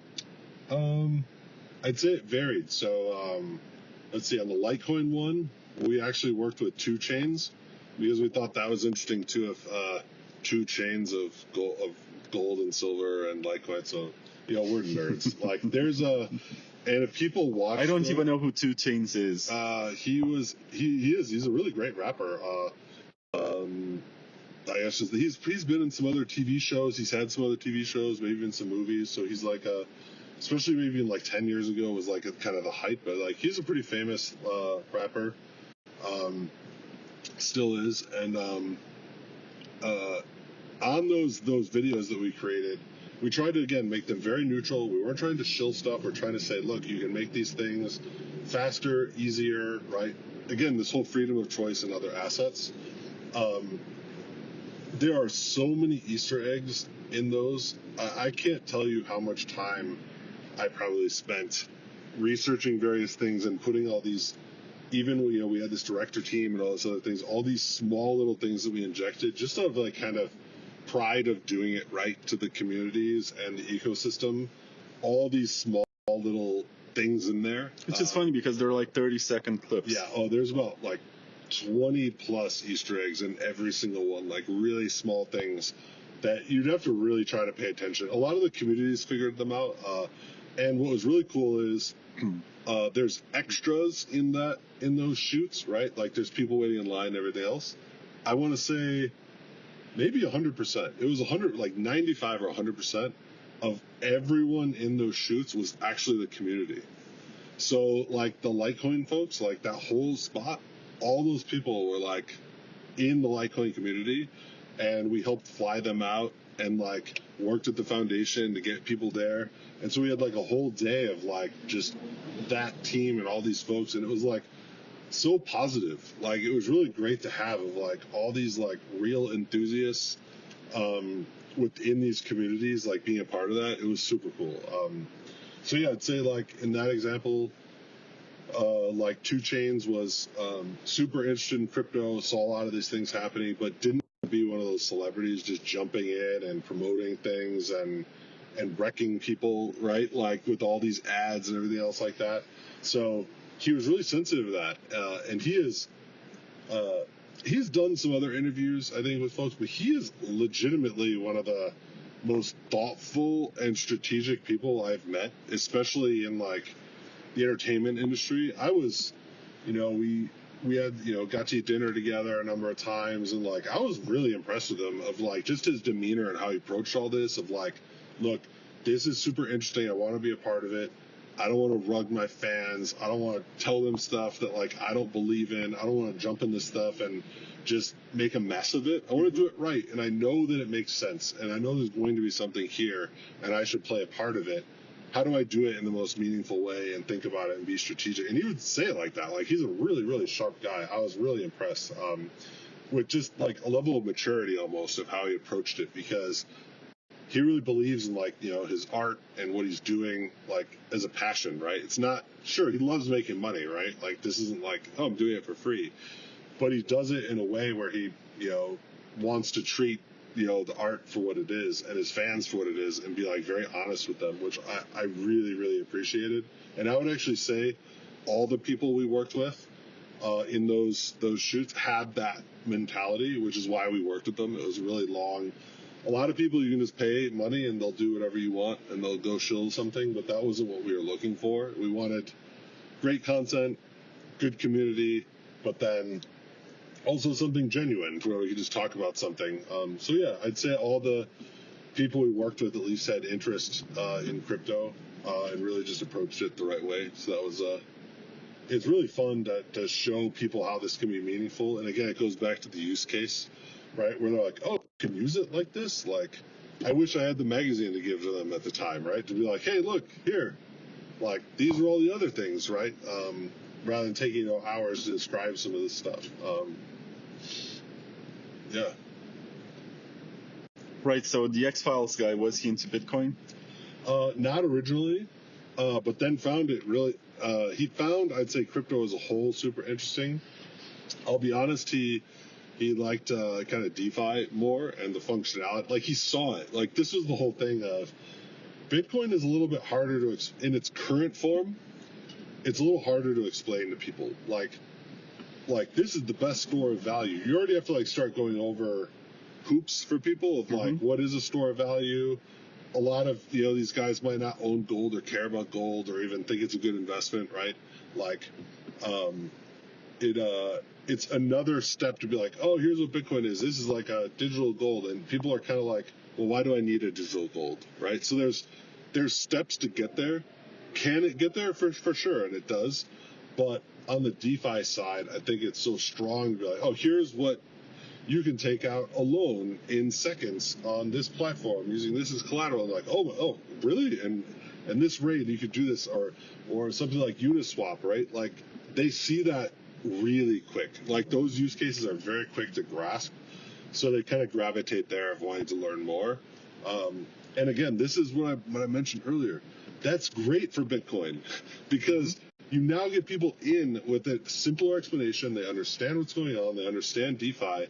If they like this, they're naturally going to gravitate to Bitcoin as then arguably the best store value digital asset, right? So this is actually good. Whereas like I could see, these, Bitcoin maxi rolling their eyes at this of just like, oh, you're talking to people about like, no. This is literally the way. This is a process to get people involved in this and supporting it. And rather than trying to, no one ever wants to be forced into something or beaten over the head with something that they're not interested in. Like, that is not a way for adoption in anything, like ever, under any circumstances. So it should really be about, how do I approach people in something that's meaningful to them, they care about, that they understand the use case, and then they can go from there. And like, that's really important. And so that's kind of how a lot of that panned out.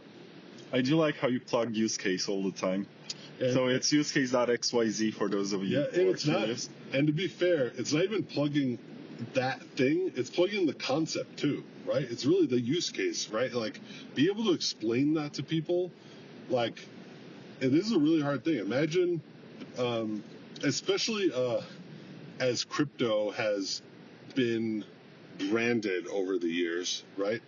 If you walk into a room and people ask you like what you do for a living, like there's many times I don't want to say that I work in crypto. Oh, I never tell that to people. Yeah. I just say I work in computers. See, right? See, yeah. Why, right? That's already a big problem.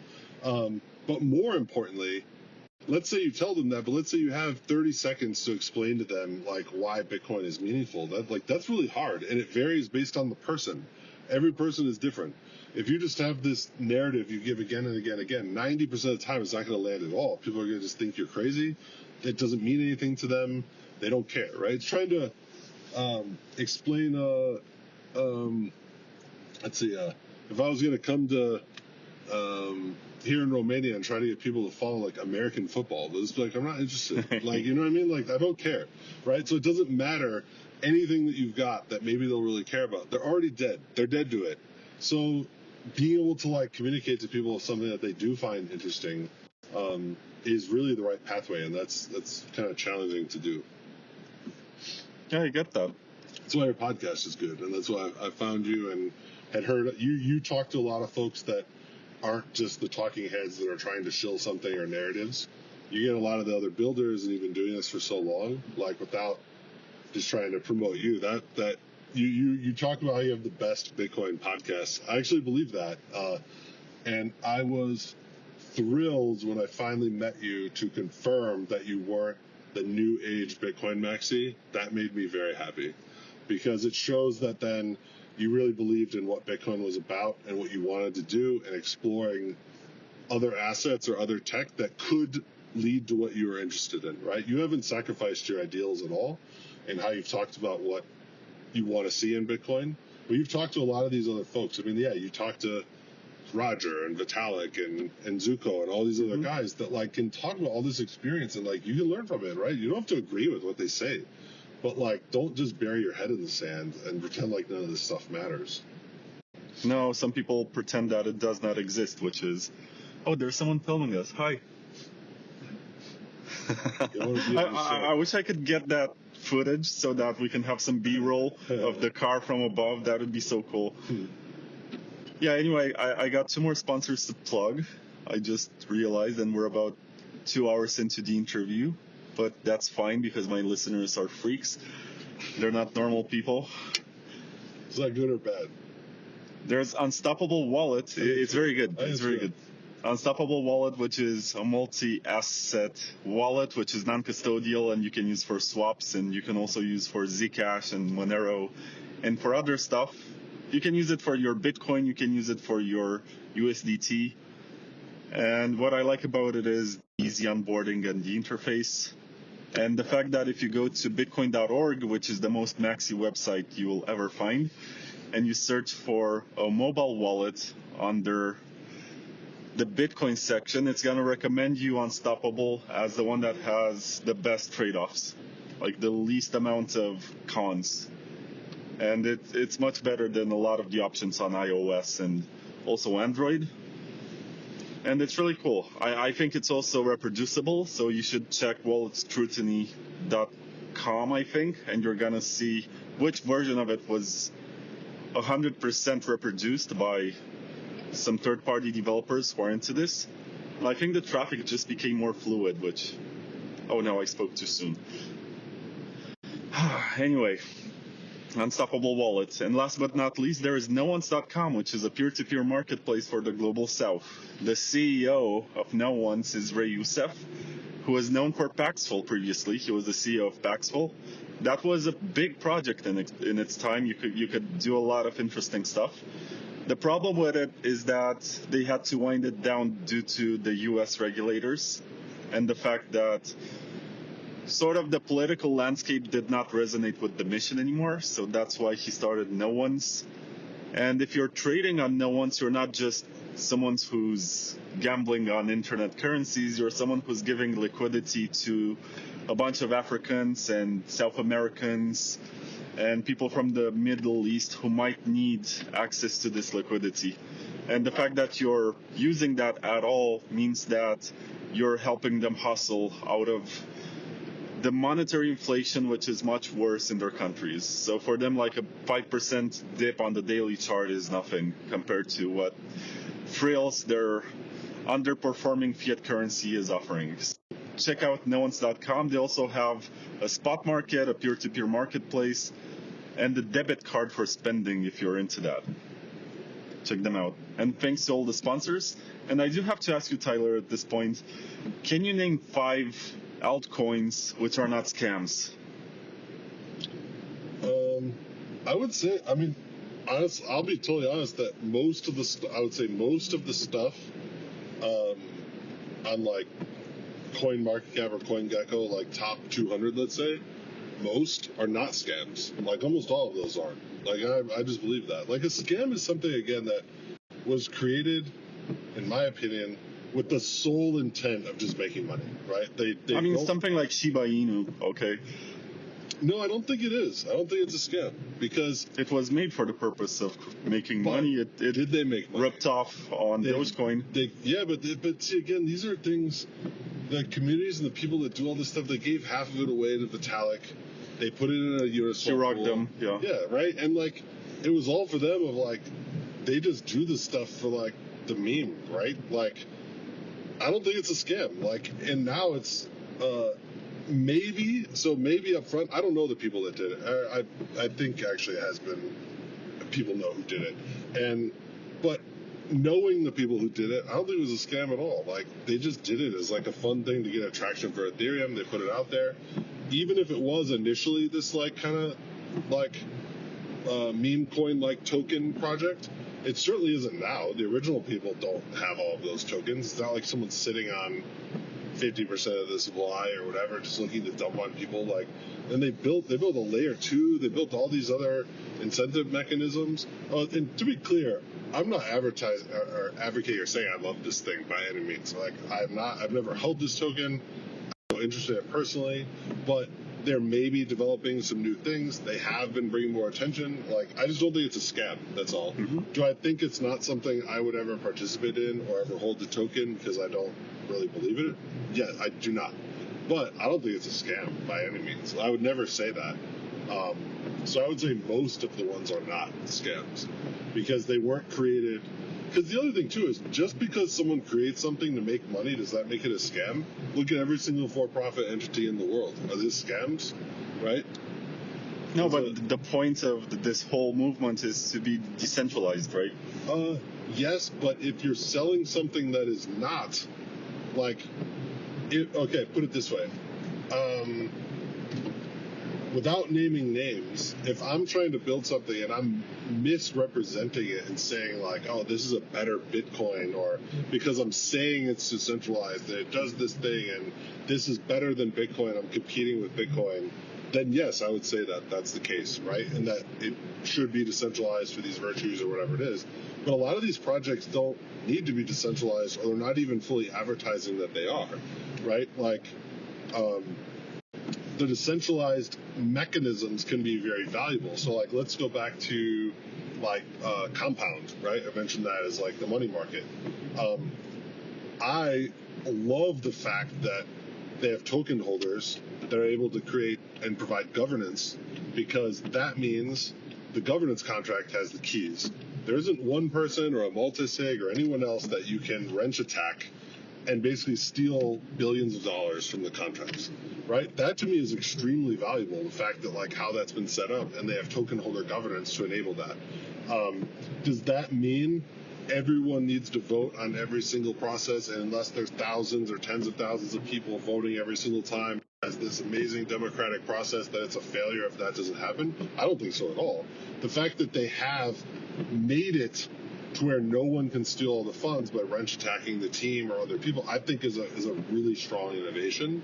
And that's an example where there's various degrees of decentralization. So in that case, I think it is decentralized. But there's a lot of other projects that are providing certain values that are or are not decentralized. So like an example, I'm trying to think of like more like esoteric, like Numerai. Have you heard of that project before? No. NMR. So they're like an OG project. They've been around for a long time, and they're basically like they were doing AI stuff before AI was even a thing, where they're basically a hedge fund, a traditional hedge fund that they basically publish various data models or data sets and allow the community to basically try to create better algorithms and data fit in order to make investment decisions for the hedge fund. And they basically create these games of who can create the best models, and then they reward them in the NMR token, right? And so that hedge fund is a really traditional hedge fund. There's nothing like novel about what they do, and that's totally decentralized. It has nothing to do with decentralization, but the token is then rewarded in a decentralized manner of anyone can participate in this process and earn money. If you want to be like, if you're really interested in math and big data and you want to crunch these numbers and do better and win a competition over someone else, you can now do that, and that part is decentralized, right? And so they don't misrepresent anything, or they never did an ICO. I'm not trying to shield this, by the way, but like, you know what I mean? Like, so there's different levels of how they're promoted and what they are, to where I don't think they need to have this like crazy ethos of decentralization to still be really valuable to people. Same thing like USDC, right? I have no disillusion that that's not owned and maintained by a centralized entity, but I can tell you that using USDC is a hell of a lot easier than using any other bank account or payment system in the US, at least. So I love using USDC, and I wish everyone would support it, even though it's not some crazy purely decentralized like a maker or a DAI token, right? Like, it still has tons of utility to me that I find very valuable. So I would say, from the scam perspective, there's just an entire spectrum of what decentralization means to a certain thing. What are they selling you? What are they misrepresenting? I think whenever a project comes out and lies or is disingenuous about what the thing is or what it can do, like, those are definitely scams, right? Like, that's not arguable. But I think most of the things that have subsisted, like, how could they ever be a scam? Like, people call like Litecoin a scam. Like, what are you talking? Like, how? Like, how could that ever be a scam? It got launched exactly the same way as how Satoshi launched Bitcoin. Exactly the same. Like, literally exactly the same. So how could you ever think that there's anything scammy about this? Well, people will say that this is the scammy part, that there's nothing different about it compared to Bitcoin. Well, there's different in that it had a different mining algorithm, which you could say is valuable or not, right? You can make that decision. And then it had faster block times. And at the time, maybe that was interesting or valuable. And now it at least has a community that cares, and that's all that matters to me. If someone wants to use Litecoin because they think it's valuable to them and they find economic utility in that, I will give them all the support in the world for that. Because again, as a Bitcoiner, I believe in freedom of choice. So why should I ever say that you like Litecoin, that's stupid and you shouldn't use it? Why would I ever say that? That makes no sense. I should say, you like Litecoin for these reasons, here's how it works. You like using this is your community. Great. Right? If you like Bitcoin too, then that's great too.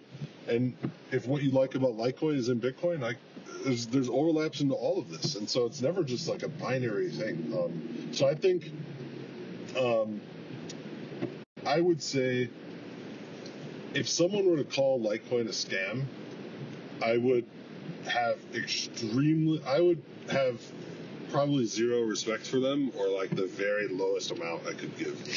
And I'm being honest, because it just shows, like, what do you believe in? Like, what are you even making the comments for? You know what I mean? It's just, that's not even remotely factually true. It's not. It's a thing that you don't like, which is fine. You can say that. You can say, I don't like Litecoin because. That's fine. But saying it's a scam is just totally disingenuous and very ignorant, in my opinion. I don't think there'd be ever any rationale for that. And then let's take the counter argument, right? Let me actually be pro Litecoin. I believe they developed atomic swaps first, right? They were using Lightning very early on. A lot of the Lightning stuff from Strike to LND was tested on. Yeah, so it's a Bitcoin testnet, which is a Bitcoin testnet. There's value. They activated SegWit. Yeah, first, right? I think it was in April of 2017. And for MWeb, Bitcoin, it happened on August. MWeb, right? They developed that and got that live. MWeb basically is something like Grin, which is a pure Mimblewimble implementation, added on top of, there's an ambulance, added on top of Litecoin with an extension block. So it's a way to scale and also add privacy. And let's even say, so the foundation, right? And I'm like testing, I didn't prepare any of this, so it's like testing my historical knowledge on. I think they were probably one of the very first cryptos, if not the first, to work with like a debit card or like those card networks to actually spend Litecoin on like a card. Mm-hmm. They might have been first. I remember years ago they even did a partnership with the Miami Dolphins, American football team. That was a huge deal. Like this is long ago, right? Like they did all that.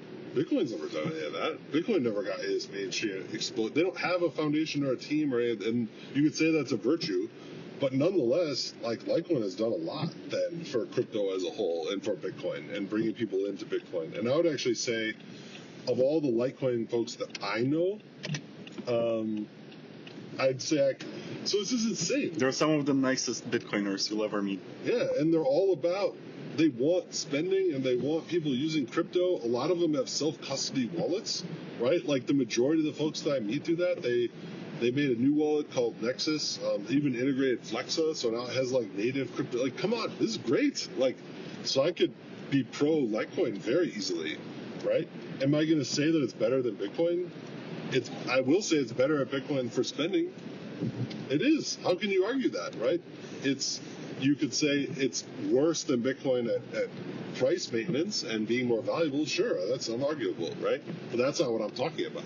I'm talking about people find utility and people use it. And if people find utility and they use it in certain aspects, it's better than Bitcoin. How in the world could you ever call it a scam? Like, that just makes no sense in the world to me. And to also say that ICOs or pre-sales or pre-mines are scams is, again, one of the most ignorant shit like I've ever heard. It just truly is. Like, every company or project that's ever existed in the world, you need people to drive it forward and maintain it and care, and there's financial incentive. There's nothing wrong in the world, even those hardcore libertarians are, I should be paid for the work that I'm doing, right? I should be able to monetize this and make money. That doesn't make it a scam that like any company owns 20% or 10% or 5%, whatever the number is of a certain thing. There's nothing disingenuous about that. It's not a scam. Like, I think it's kind of crazy. And then even rewind it back anyway, that's even more of a disingenuous argument because Satoshi is 5% of all Bitcoin anyway, so it's exactly the same, right? Like, where the founder got a percentage. And to say that Bitcoin is fair launched, I also think is like kind of disingenuous. Like, it was fair in that anyone could participate, but it wasn't fair that it was like given to everyone. Like, he had all the insider edge and he got 5% of it. And you could say that he's very rightfully, like, he can claim, it's claim to that. Right? He made the thing. He spent the years doing it. He put this out there. He endorsed it. He continued to maintain it. He built it. He has 5% of it. Okay. You could say 5% is too high, too low, whatever. Like, I don't have arguments to that. It's a person that developed it. If he had 20%, so what? It was then out there, and that's what happened. But to say that it's this, like, pure thing of, like, everyone got distributed evenly and all these early people, I just don't buy any of that, and I just think it's not. It's not. It's the Immaculate Conception, sir. Yeah, it is. That's right. That's exactly. Came out of nowhere, out of nothing. And so to say, right, to say Ethereum is a scam because they did a pre-mine ICO. Why is that the difference than what Satoshi did? Right? Like, you can argue that Ethereum sold more Ether, sure, right? But the concept is still the same. That they took money. If they took money to build out the network and hire people and have a foundation and put on events and try to grow the community and grow layer 2s and fund layer 2s and fund apps and do all this stuff versus Satoshi just working really hard early on and gaining support, like, they're still the same thing. Like, getting paid in some amount to do and... Oh, you can argue that the expectation is different. Sure. Satoshi never expected to get rich off of it. But he still got paid for his work. And the Ethereum folks, you could say, necessarily didn't get rich from selling Ether either. And they might not have had that expectation either. It's just like having an ownership stake in something. I think it's very different because when Bitcoin launched, there was no market for it. So there was zero expectation, even from the early miners, that this is going to take off. Whereas in the case of Ethereum, it launched how many years? Like 7 years into the lifetime of Bitcoin. 6 years. 7 years, you're right. There was already a market. There was already a lot of stuff that existed. The ICO was done using Bitcoin. Mm-hmm. So everyone expected to get a return on investment to some degree. And to be fair, Ethereum was never meant to compete with Bitcoin. Mm-hmm. If you look at what it started as, it was a Bitcoin 2.0 protocol. At the time, Bitcoin 2.0 meant that they're going to bring the financial layer on top of Bitcoin with lending, smart contracts, borrowing. Mm-hmm. This is a consequence of the 2013 bull market and the fact that you had a lot of these Silicon Valley and banking types who wanted to do more with Bitcoin. It's why you had projects like Counterparty and Mastercoin on Bitcoin. And then people realized that there are some limitations which maybe will not get addressed by the Bitcoin core developers. So maybe they can launch other networks, and that's how we got BitShares. That's how we got Ethereum. That's how we got NXT, which in its time seemed to be much more advanced and built by professional coders as opposed to 19-year-olds. Mm-hmm. But it seems like Ethereum became the biggest Bitcoin 2.0 protocol. And the fact that 100,000 BTC or more is locked on WBTC today, which is wrapped Bitcoin, just proves that a large chunk of the market, which is about 20 times larger than the Lightning Network, is interested in transacting this way. Mm-hmm. And I don't think there's anything illegitimate, less cypherpunk about it. It's just that people use this on the free market for other purposes. And it's beautiful. It's just that I guess the toxic ideology teaches you that you should never look into anything else. So if Bitcoin is 60% of the market, you should only look at the 60% because the rest of the 40% is a shitcoin not worth looking into. That should not exist in the first place. It's going kind of what you believe in again, right? That's like kind of my theme, going back to how I mentioned Andreas earlier, right? Like, he probably wrote the best book on Ethereum too. He wrote Mastering Bitcoin, which was great, and then Mastering Ethereum. And when people gave him, a hard time for that, oh, you're going into this Ethereum, why are you doing this? Like, you're the best Bitcoin advocate. He's like, man, my stance has not changed. That's what I said to him when I met him in person 3 or 4 years ago. Mm-hmm. And it was around the time when he was very upset because he went on stage to launch Mastering the Lightning Network, which was a collaboration between him and Rene Picard, who is a developer in Lightning. And the first question that he got from the audience was, why did you write Mastering Ethereum? Mm-hmm. And he said he felt betrayed and disappointed. Like, he invested so much time into this new book about the Lightning Network, and instead of receiving any sort of appreciation, mm-hmm. he felt like he was being publicly crucified for having diverged from the righteous path. And what I said to him when I met him in person is that it's just that the culture around him had changed. and he did not adapt to that, but he was always consistent. Like, if you listen to interviews with him from 2013, he was talking about Litecoin as digital silver. He was mentioning that in the future you're going to have kids issuing their own cryptocurrency or token or something and learning about money, and you're going to have these economies where the Jimmy token is going to get exchanged for the John token. And that's fine. Like, this was a very 2013 kind of mindset. And I guess his greatest sin was not that of looking into other stuff, which he always has. It was just that maybe he set the wrong expectations, and the guys around him became very toxic and started monetizing on this brand where they eat steaks and they shoot guns and they love their Bitcoin and nothing else, and they like spending a lot of time making fun of Ethereum and saying that proof of stake is never coming and Vitalik is a scammer, and the rightful or righteous name for Ethereum should be Etheranus, like Tyrannus. Anyway, there were all of these mean comments that happened over the years, and Andreas never adapted to that. Yeah, well, I would just say, from my perspective, I mean, probably watched all of his videos up until, I don't know, 2018, 2019, read blog posts and everything else. I never noticed any change. It seemed totally consistent to me. Everything he's always believed in, what he wanted to promote, never lost any conviction in Bitcoin whatsoever, right? So I saw it as all great. And I thought that was like a great principle of what he was bringing forward. He didn't do anything on Ethereum to make money. He did it because he believed it was another decentralized, open network. And that's what he believed in, right? That's always what he's believed in from the very first talks he's ever given, right? So it's been really consistent. And I will praise him. I praise people like him and even like Roger Ver way more than almost any other person in the space, because they have convictions, or not conviction, things they believe in, and they've been consistent about that. Yeah. And they believe in it, and they say the same thing, and they're not changing their mind based on public opinion or trying to gain favor or trying to monetize on you or sell you something, right? Like, they have this is what I believe in, this is what I'm going to do, and I have to respect that a lot, even if they might make decisions that I don't agree with, right? Or say things I don't agree with. Anyone that says, this is what I believe in, here's why, and here's what I'm going to do, and I'm going to do everything I can to support this, like, I have to respect that, right? Like, from some perspective, you absolutely have to. How can you not?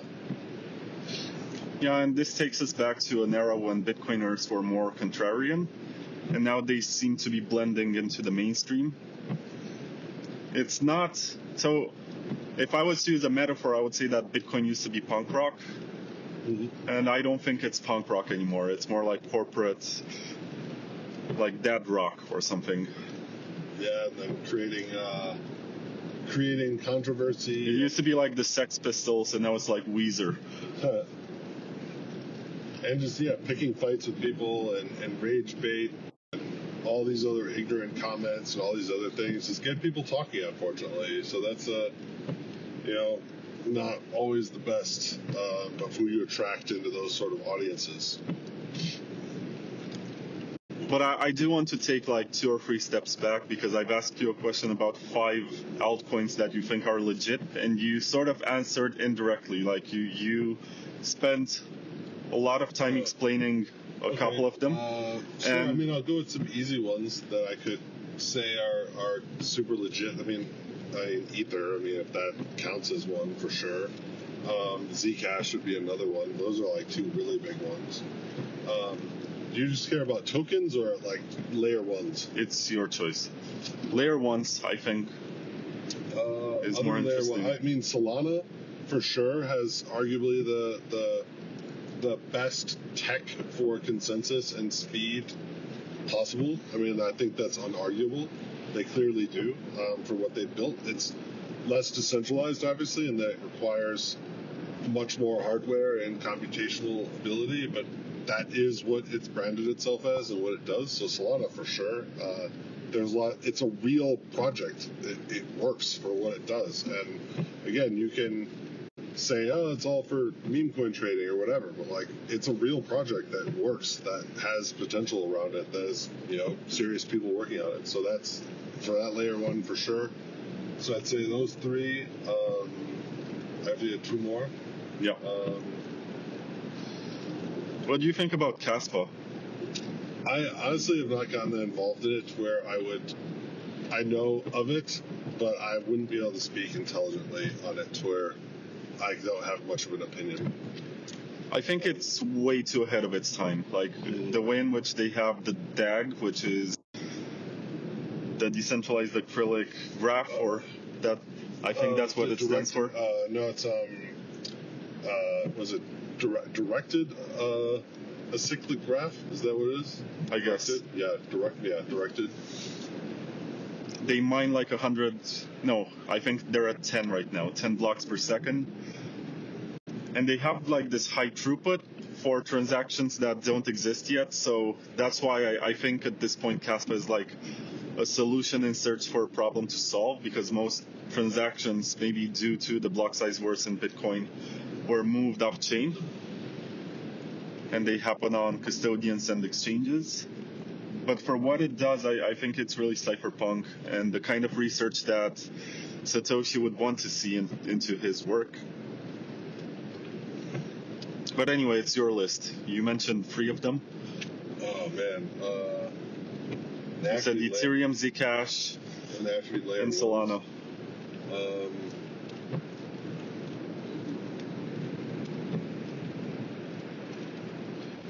There's aren't many more that there's others that are, there's one that has less usage, although they've done some interesting things, like SUI is like SUI? Yeah, is interesting.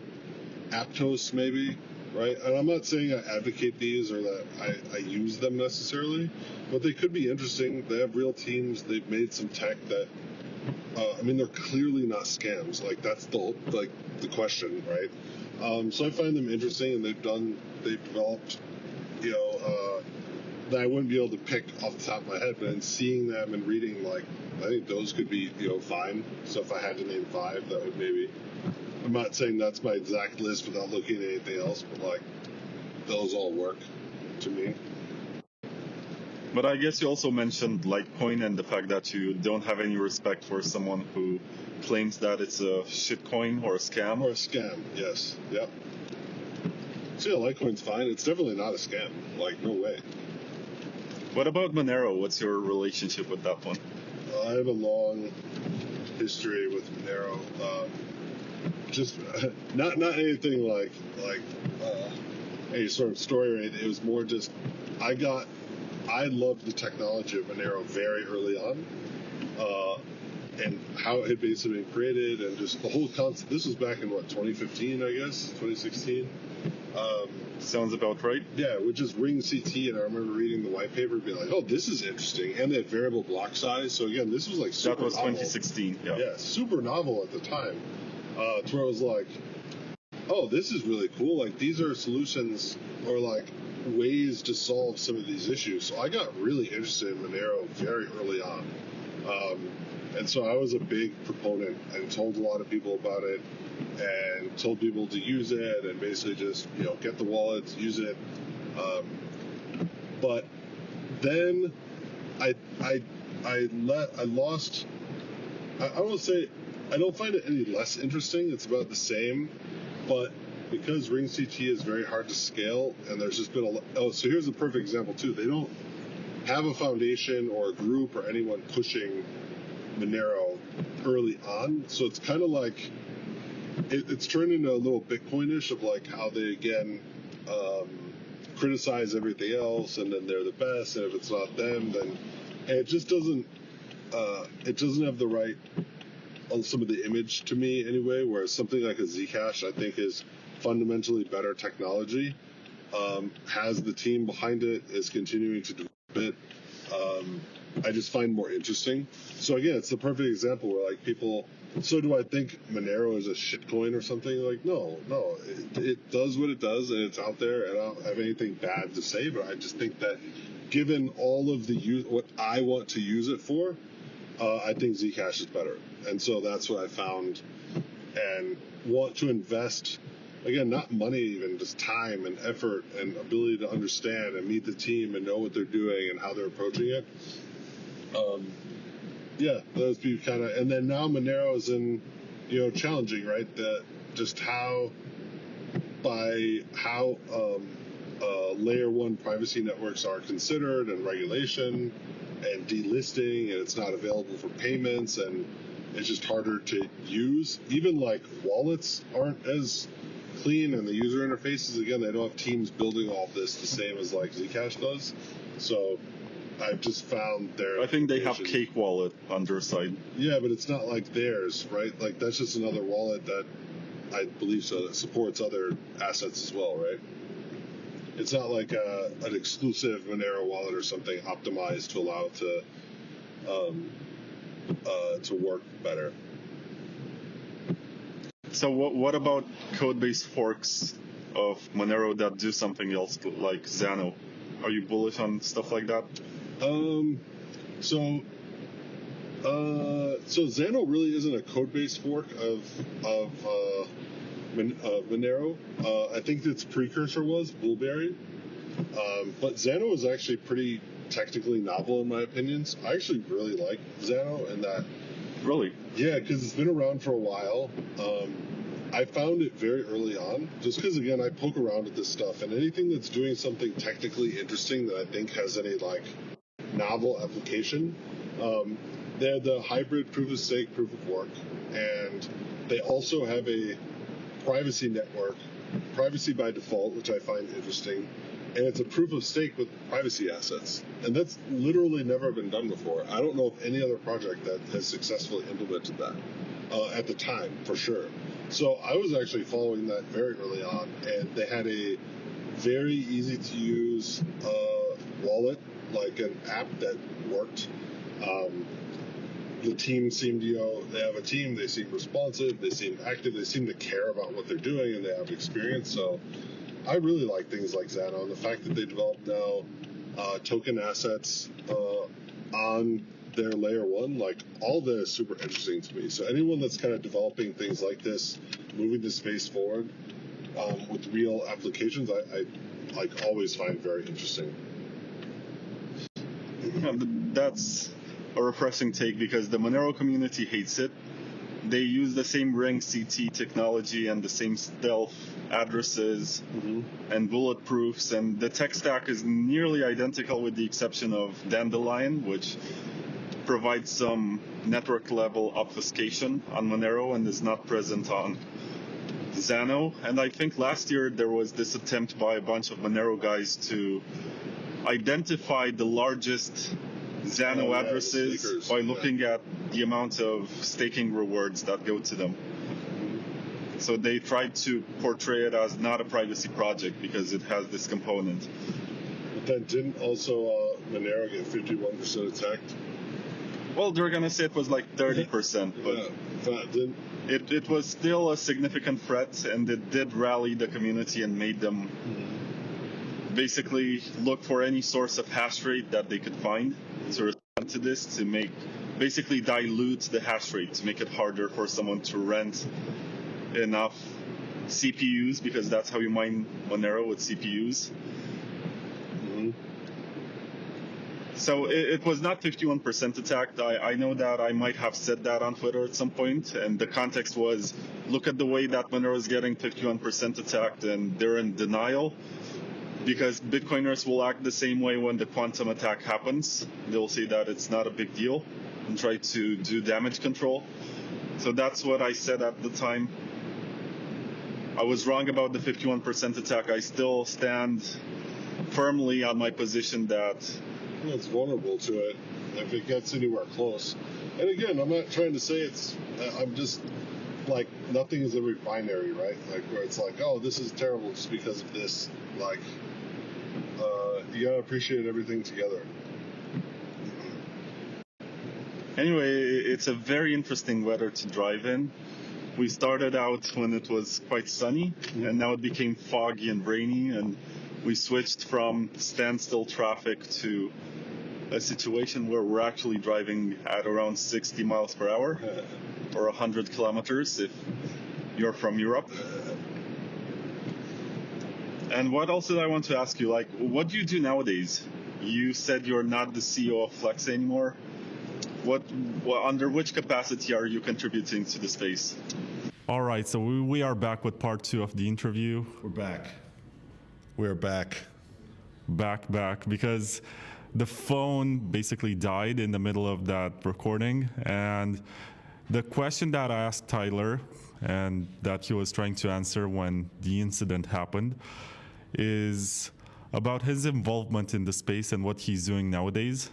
And I did notice that he has in his Twitter description something concerning AMP, and I'm not sure what that is. I'm not sure what he's doing with Flexa nowadays, if he's still actively involved, and what kind of plans he has for the future.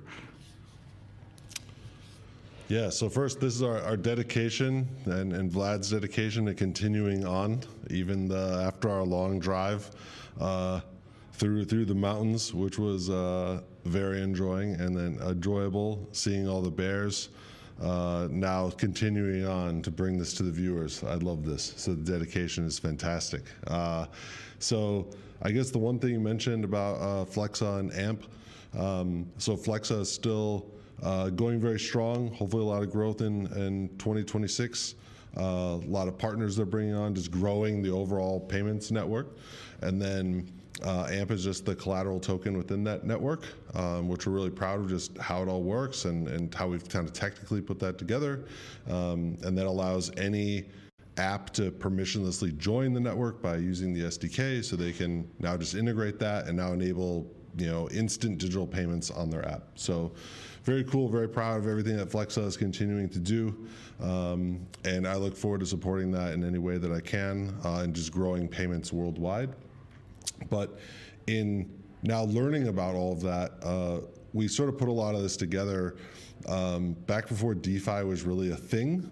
And some of the smart contracts and some of the thought process around how these could interact and just crypto in general. And I was mentioning earlier how in these state-based networks, like the one thing that crypto does so well around like asset transfers is validating that an asset exists, the state of that asset, the condition of that asset, who owns it, right? All these principles. And that just really stems to collateral usage. I talked about money is equal to debt, where you could have these collateral instruments or commodities and mint synthetic assets against them, which like that's money really minted against some collateral. And I learned how collateral is used for payments within Flexa, and we learned a lot of just user behavior, what needed to happen. Security is a number one component of how we built the capacity contract to make sure we never lost any money. Users never lost any money, make something that could be resilient. And so learning user behavior around collateral, using security around collateral, the evolution of smart contracts, just how they were used, the dependencies or interoperability around all of that, and realizing that's real strength. And so that's what I wanted to jump into and build something even more extensible just around collateral usage. And so that's something called Anvil, and that is a DeFi protocol we launched last year that basically allows you to manage collateral more efficiently. And the core product is that you can write a letter of credit against collateral, and people can now use this to sort of prove that you're good for something. That's kind of the way we talk about it, especially now with younger people that don't have credit scores or long credit histories, but you might have crypto or digital assets that are worth something. And whether you're trying to rent an apartment or put a down payment, an escrow payment, or whatever it is, to basically show someone, hey, I'm good for this, I can actually pay this off, and now do that in this really simple digital way. That's what we've done now with Anvil, which we're really excited about. And Flexa actually integrated Anvil for now its capacity system. So under the hood of Flexa and collateralizing Flexa with AMP is now done through Anvil. So it's really cool. We kind of came full circle. We built something that was this more extensible collateral management system, and then Flexa saw that and said, this is really great. It's an evolution of what we have. It's more efficient, and it's very safe. So they now have used that and migrated over, and we're getting other types of users, a lot of TradFi businesses, and so that's kind of like my approach to things. That crypto is talked about use case quite a few times. That's always what it's about. It's like we could build all this crazy tech and like these instruments or products that no one understands, or I can build the next DEX or the next perps exchange, right? And like all these things can come out that are like, again, financial instruments or things that maybe get a lot of use, but like I want to build things that are meaningful to real businesses that have real staying power, and bringing the power of these decentralized networks to sort of, TradFi or existing businesses. So it's like, how can I really appreciate this? Like, what is that use case that makes sense to people? And so collateral management was so much more massive than I ever expected. And then it also aligns so nicely with payments. And that's obviously what I'm still very excited about and want to continue to support. So that's what I'm up to now. Something that I find interesting about yourself is that when I first met you, you were so excited about proof of stake. And you're telling me that it doesn't take that much money to 51% attack Bitcoin. And you did some math and you explained to me that you are a big fan of proof of stake. And I do know that, at least in the Bitcoin space, proof of stake carries a stigma. But to the credit of the Ethereum community, they seem to have done a pretty good job balancing the parameters in their proof of stake network so that it's not the oligarchy or the rule of the rich that everyone expected it to be. So why do you like proof of stake so much? And what do you think is a good model for implementing this? Oh man, you got me on the spot on that one. So first off, again, I'll start philosophically of this.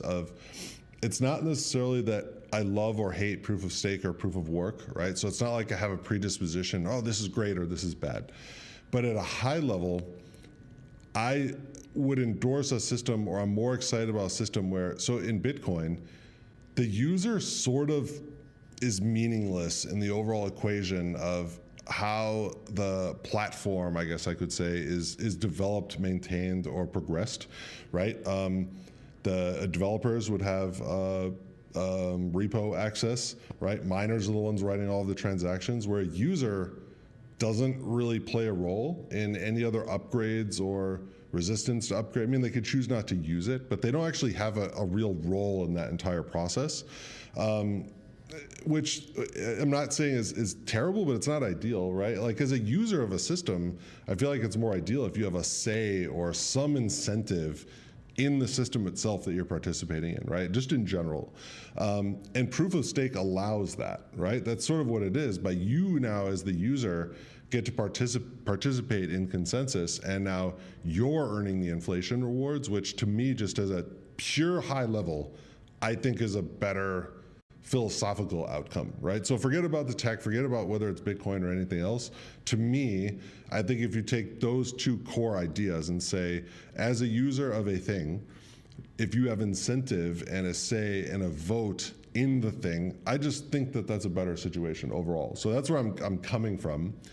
And so then it just comes down to saying, like, okay, is it safe and can it work? And I think now what's been played out through proof of stake and the maturity, I think it absolutely works.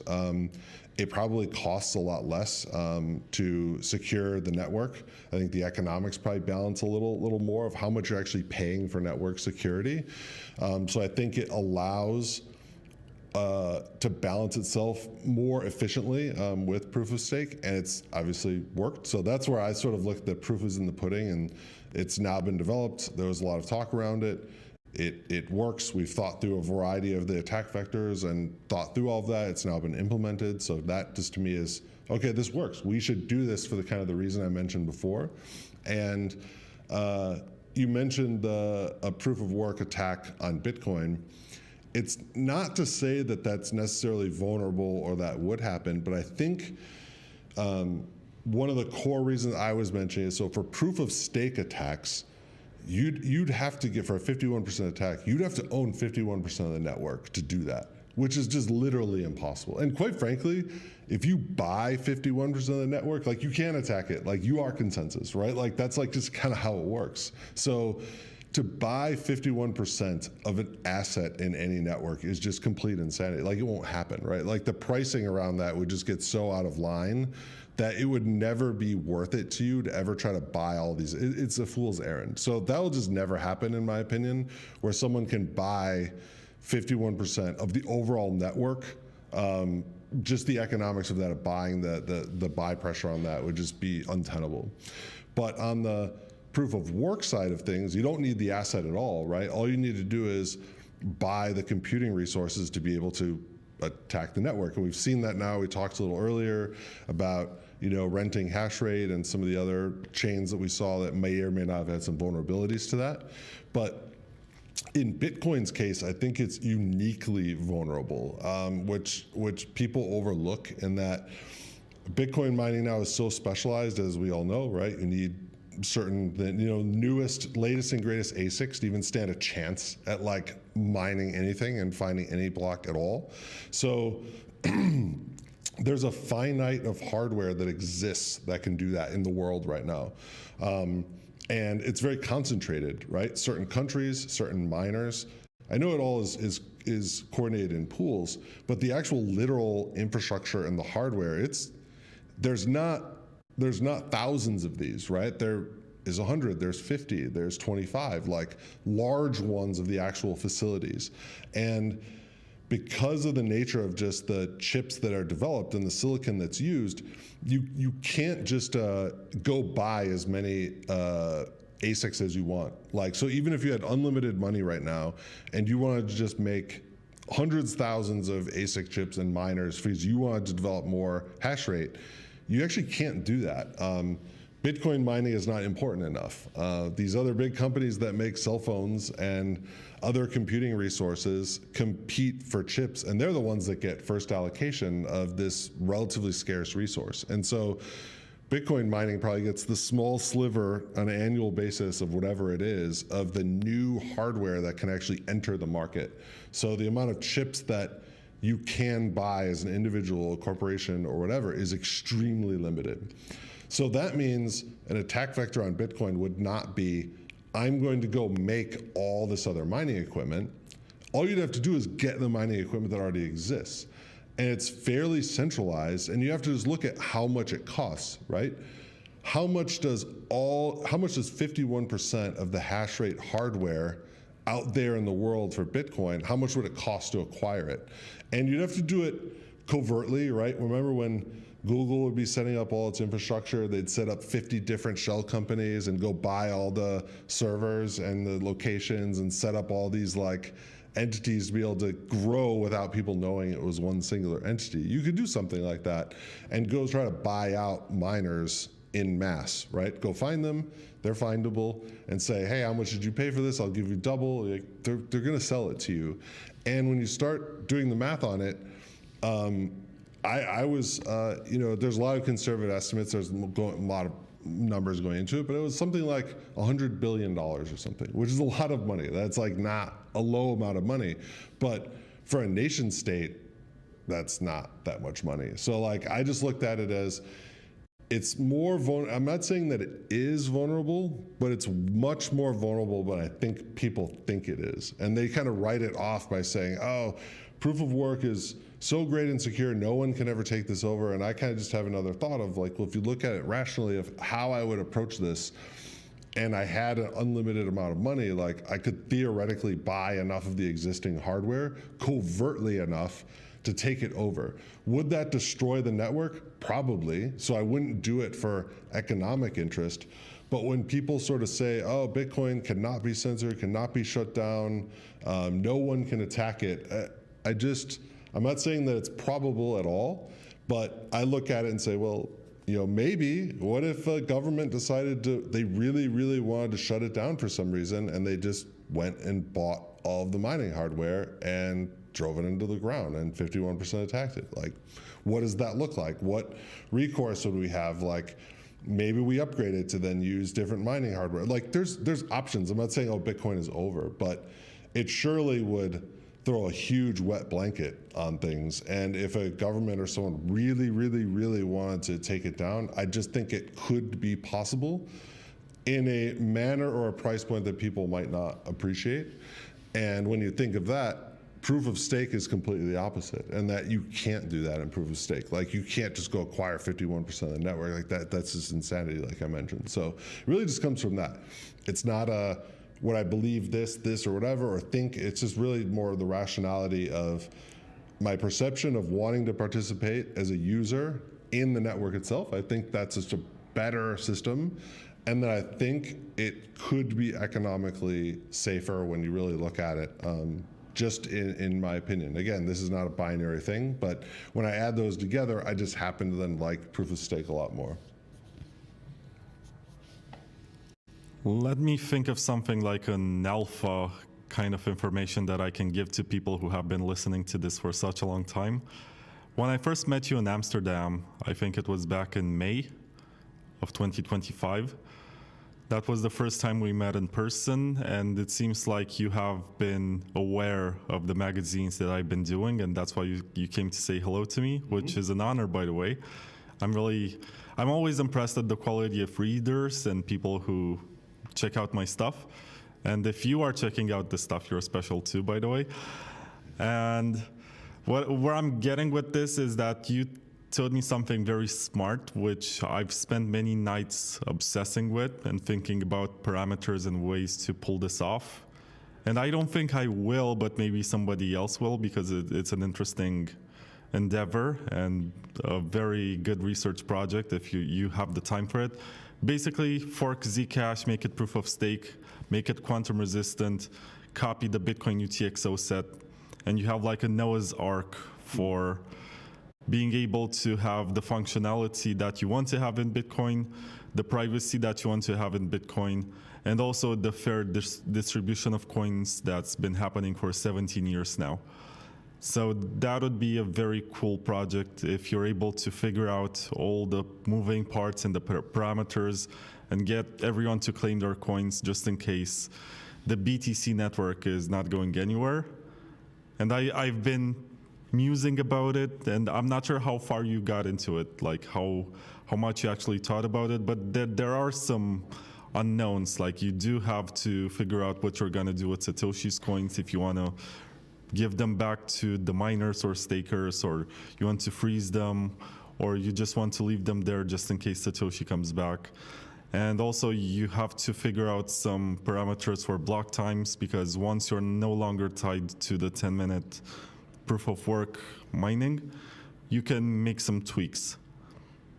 And you can also add some new opcodes and what kind of signatures you're using for quantum resistance. That's also a big one.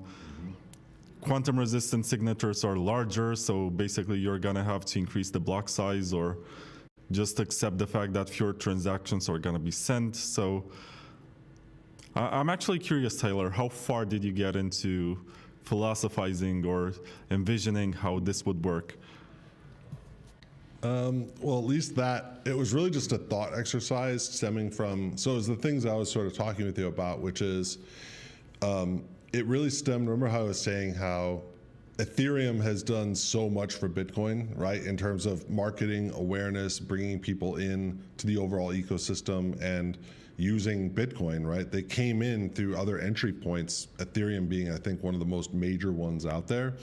It was the idea that all this technology is open source. It's all there. You have something like Zcash that has spent probably hundreds of millions of dollars literally on the development of the technology, which is, in my opinion, the most superior privacy tech out there currently, which is debatable, but in my humble opinion.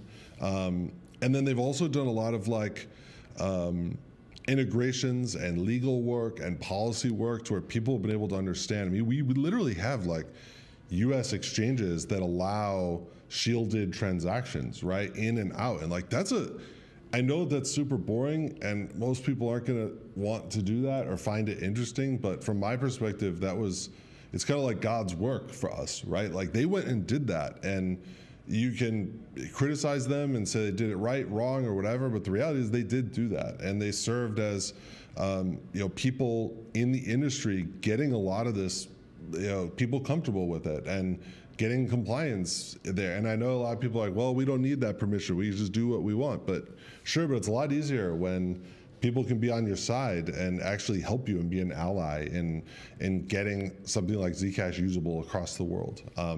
So you have all of this. And when you look at Bitcoin, I think one of the most frustrating, so this all goes back to the money component too, which is really important. When you look at, again, I like to think that I'm smart, but you just look at history, right? How has money functioned and how do people use money to pay for something? There's literally 0 cases of money in history where when I pay you, you know the balance of my bank account. Ever. That's never happened. When I use a debit card, a credit card, cash, a bank payment, a check, gold, shells, whatever you want to do, right? Literally put any, and this is in the history of money book, right? You read all of this, there's 0 examples in history of any successful money that says, hey, when I pay you, you know my bank balance.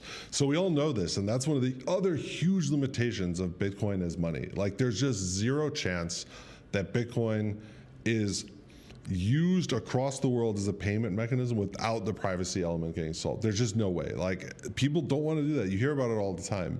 And this is not unique to Bitcoin. Even Ethereum has, the same issue. People talk about this. So when I was bringing that up, is this thought experiment is like, hey, so we know that we need privacy. We want privacy. So there needs to be some component of privacy, whether it's a layer 2, whether it's contracts or whatever it is, whatever method it kind of manifests in. We know we want that. I like proof of stake. And so it was just saying, hey, you've got this, billion-dollar project that has built all this great tech, and it's like literally right there. So it's this thought experiment of, and we don't have huge teams at Bitcoin developing any of this. And so if you have this tried and true technology that's right there, that would be a super interesting thought experiment just to say, hey, we could take all that software that's there, fork it, use the UTXO set from Bitcoin, and you essentially have Bitcoin using that tech, which I just don't know how many people have thought about those sorts of things, right? Like, and there you go, right? Because the reality is what makes Bitcoin Bitcoin, right? And I talked about that earlier as how do you define utility or useful to people, or like what is Bitcoin and what should it be used for? Like, should it change? Should our definition of change, right? Like there's so many moving pieces, and here it is right there where like that is just an option where people have developed all of this out there in the world, and like why wouldn't we then use that? If that's what makes Bitcoin unique and we want some of these other features, it could just be possible. I have not put any more work into that beyond just thinking through it and really getting people to think about it. Like my goal in some of this is, even in talking to you, is can you think about it? And you're very influential, and you talk to a lot of other folks in the community and developers and people really doing stuff. I just want people to think these ways, right? Like I'm not saying this is right or the only solution, but the more they kind of open a little further and think about what could be possible and how to think about some of these problems, I think just benefits everyone. So it was really just that conversation. And then, as you mentioned, the other really, really thorny issue is with any upgrade and any quantum resistance change, right? What do we do about the coins that'll be vulnerable? And I think that's going to be a very contentious issue again, probably maybe even, block size caliber sort of discussion of if you need to migrate coins to a new quantum resistant address, what do you do about the ones? Is there a time limit, or what do you do about the ones that'll be vulnerable? And that is a question. I've mentioned before to other people that I'm more of a proponent of all addresses that, because this isn't a hard thing. You just need to move the coins, right? So it's not like saying, hey, we're taking these. We're just saying, look, to be in the network, to use this, we've all agreed there's vulnerability. We don't want people to be stealing it. So you just got to move it to a new address, right? And that's it. That's all you have to do. And then you give some amount of time period to allow that to happen. It could be 1 year, it could be 5 years, it could be 10 years, whatever, sort of makes sense. And then I would personally use those leftover coins as continued miner distribution, but I understand, or block rewards, but I understand that people might want them burned as well. Again, people that want the number to go up, that's the best option. You know, a lot of people view those coins as already lost or burned anyway, but it's a very, very contentious issue. I know where I stand on it, but again, I could have my mind changed. And the real question too is, how serious is the quantum threat? I mean, it clearly is. So I'm not saying that it doesn't exist, but there's a lot of,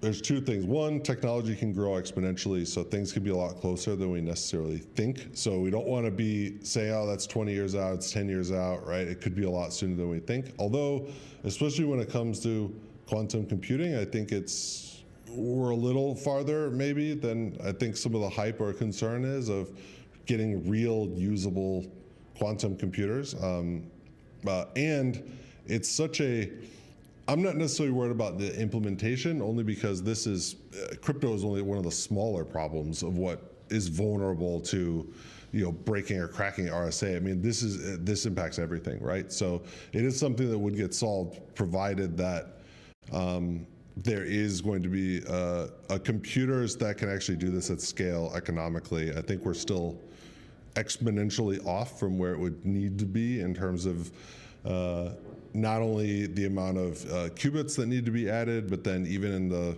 sort of those quantum gates and how you go about developing the solution.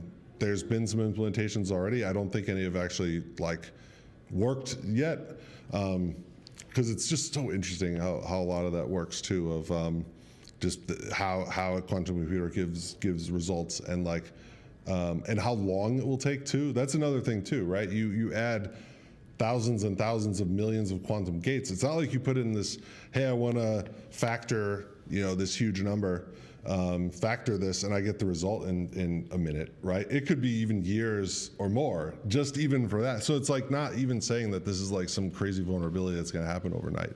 But it is very serious, and it's something that needs to get addressed eventually. And I think we should really be thinking about it now very seriously, because also if there is some sort of movement of coins necessary, I mean, it would take 6 months or a year almost of filling block space to just even move them over, right? So it's that's assuming there's a bunch of assumptions in there, but if everyone mass move, it's not like it could happen overnight either. And that's not even considering multi-sigs and larger accounts, where it's not like they're hot wallets that people have these addresses immediately or the keys immediately accessible. So that'll look forward to lots of fighting, I'm sure, over the next few years of what all of that looks like and what the implementation would be.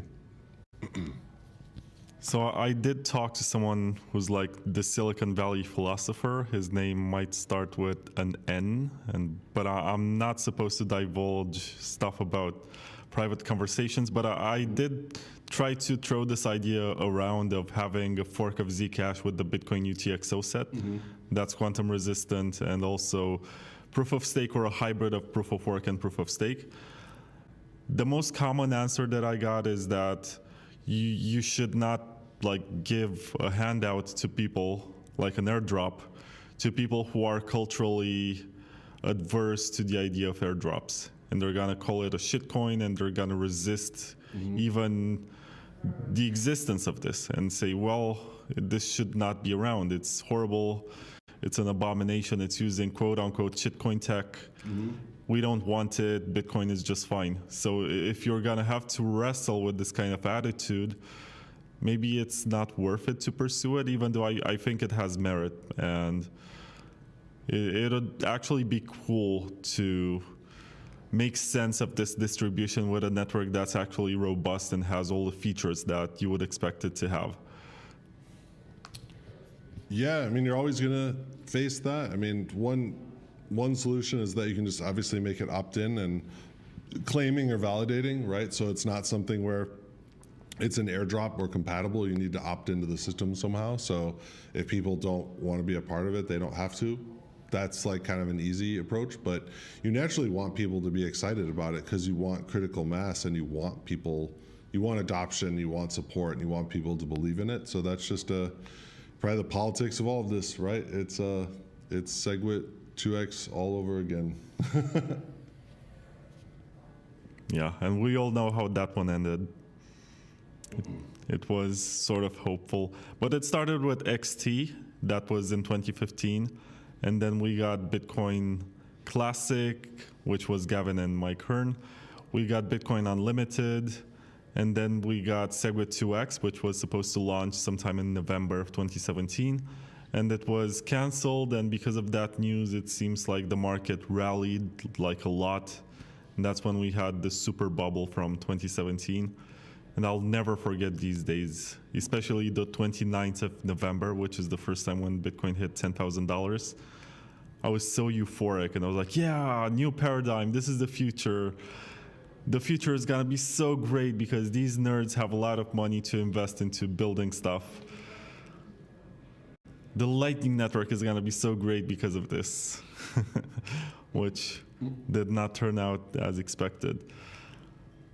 But it was pretty cool, except that I've heard some voices from the big block side saying, well, we could have doubled the price if we just stayed on one team, and we compromised that even doubling the block size is fine. Nothing crazy or radical, just 2 megabytes in SegWit. That's what they were talking about. So yeah, I wish all of this energy, because when Bitcoin Cash was created, a lot of libertarians went to that one. And a lot of these people who are for grassroots, face-to-face kind of adoption, they also went to that camp, and it's very unfortunate. I wish they were still around. I wish it was just one large Bitcoin family. Ironically, it was not BCH that won a lot of users after the Blocksize wars. It was Ethereum that took a lot of them. A lot of the builders, a lot of the bright minds, they ended up working there. Yeah, that's, and the thing that you mentioned, your sort of disappointment with Lightning. One of my main frustrations there too is, and just the development, again, it's all about, I know that things take time, right? So of all people, right, in building software, I can totally understand, but I like to have consistency of just what the strategy is, right? Like anyone that's pushing something, right? If I want to say, I've said, hey, I'm building all these other tools and platforms that work with collateral management, and here's why. Here's what I'm excited about collateral, and here's what crypto uniquely does, and here's sort of the strategy of why this can be valuable to people, and like just having this sort of plan. To me, Lightning and Bitcoin's usage are a little incongruent in that you have, so one of the core issues that we already know is that securing the Bitcoin network in the future, this isn't an immediate problem, but in the intermediate future, there's going to be a time when the subsidy eventually goes away, right? Or it's low enough that it doesn't necessarily provide enough security to the network, right? So there has to be fees. And everyone talks about, okay, that's what the evolution will look like. You're going to get all these other fees, all these other transactions. They're going to add up together. So it's okay, no problem. We can probably edit that, right? I was going to keep going, but I didn't know if he was going to.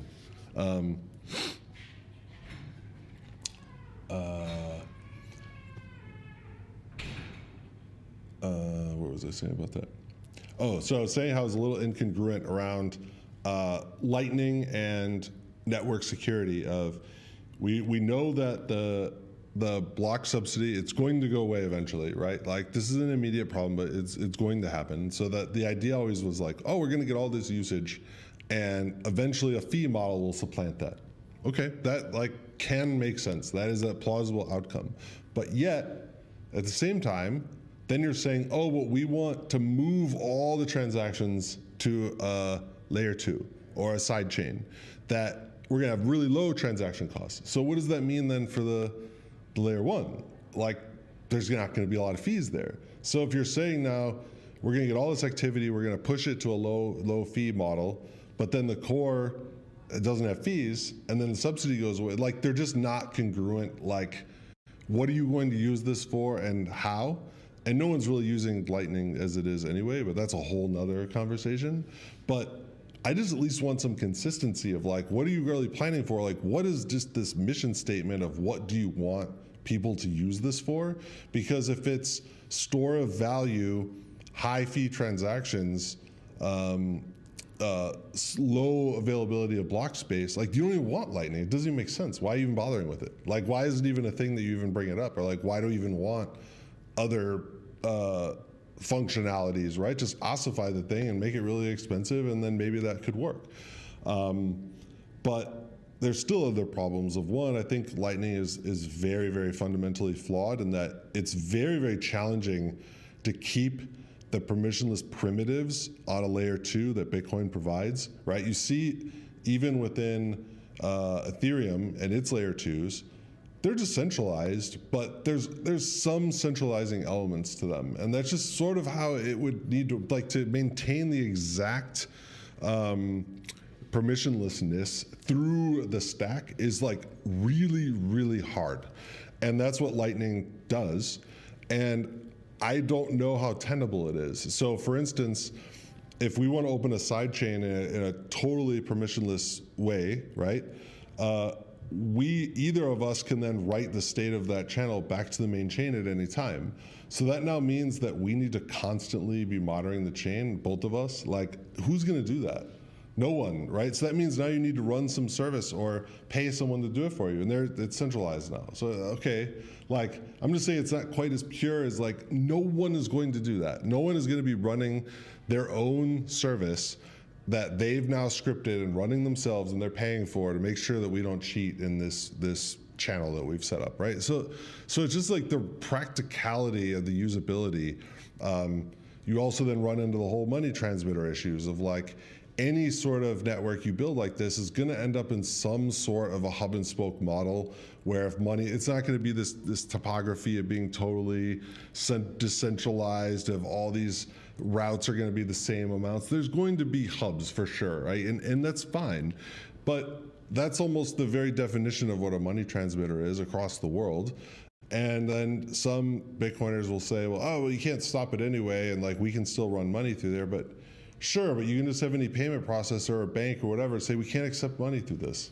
And it's over, and then you don't have value to it. It's not useful to anyone. So you can't get usefulness at scale through Lightning unless you do then have the right compliance around it. And again, I'm not trying to say that I believe and I want that, but it's just the practical reality. If you want this at scale to be using this at merchants and buying cars and buying airline tickets, like this is the way that it works. And like that's how they're going to work. And banks and others are not going to transform the rules just to enable something like this, because from their perspective, it works fine anyway.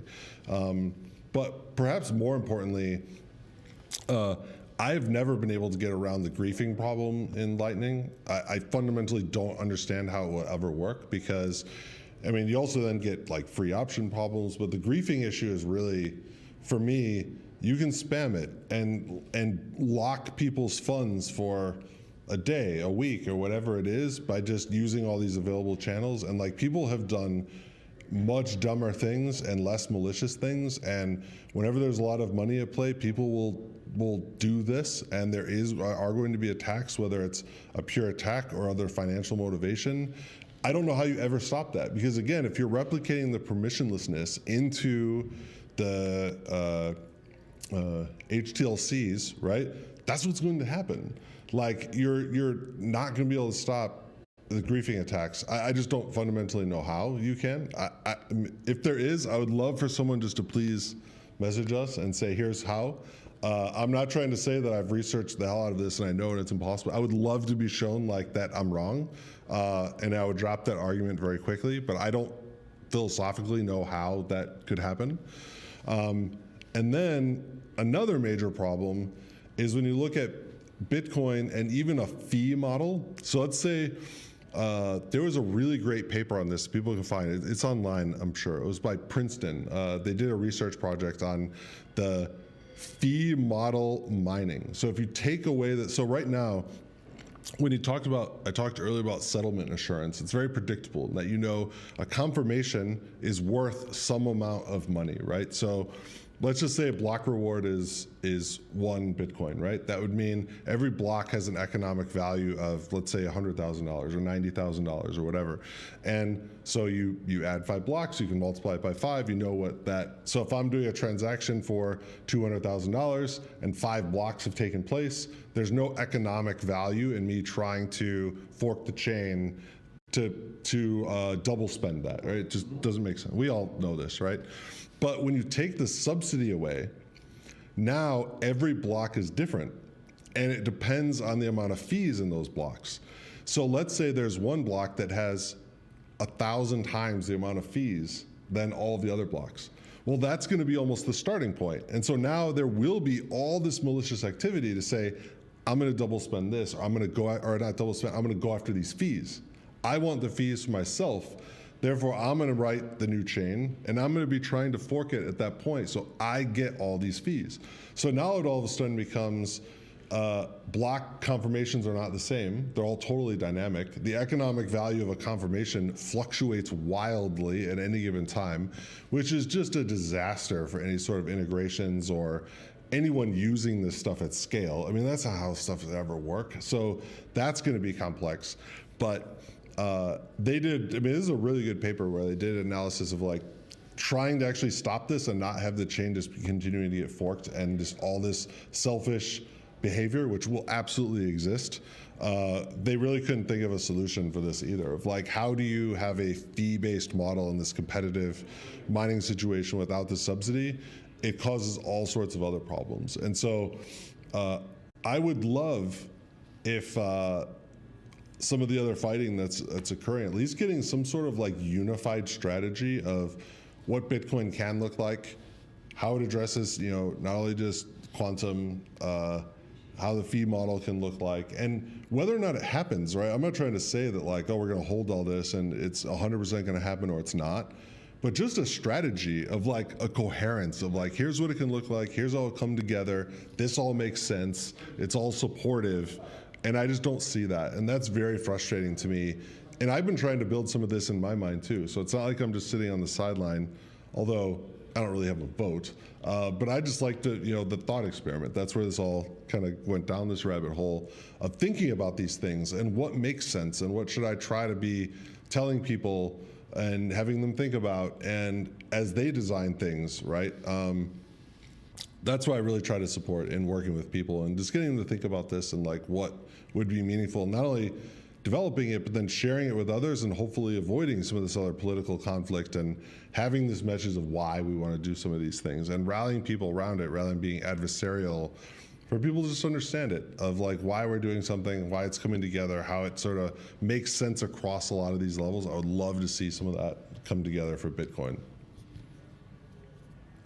If you had this magic wand that lets you make one change to Bitcoin, be that adding or removing a feature or modifying some parameter, what comes, like the first thing that comes to your mind when you think about this?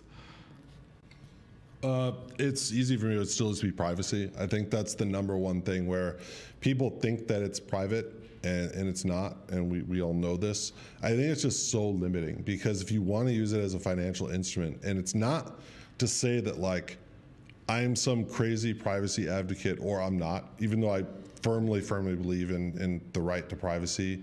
And I mean, it works for everything, right? The easy example, whenever I bring this up to people, because you always get the, oh, well, I'm not doing anything wrong, right? Well, it's like, okay, well, just give me your Gmail password then.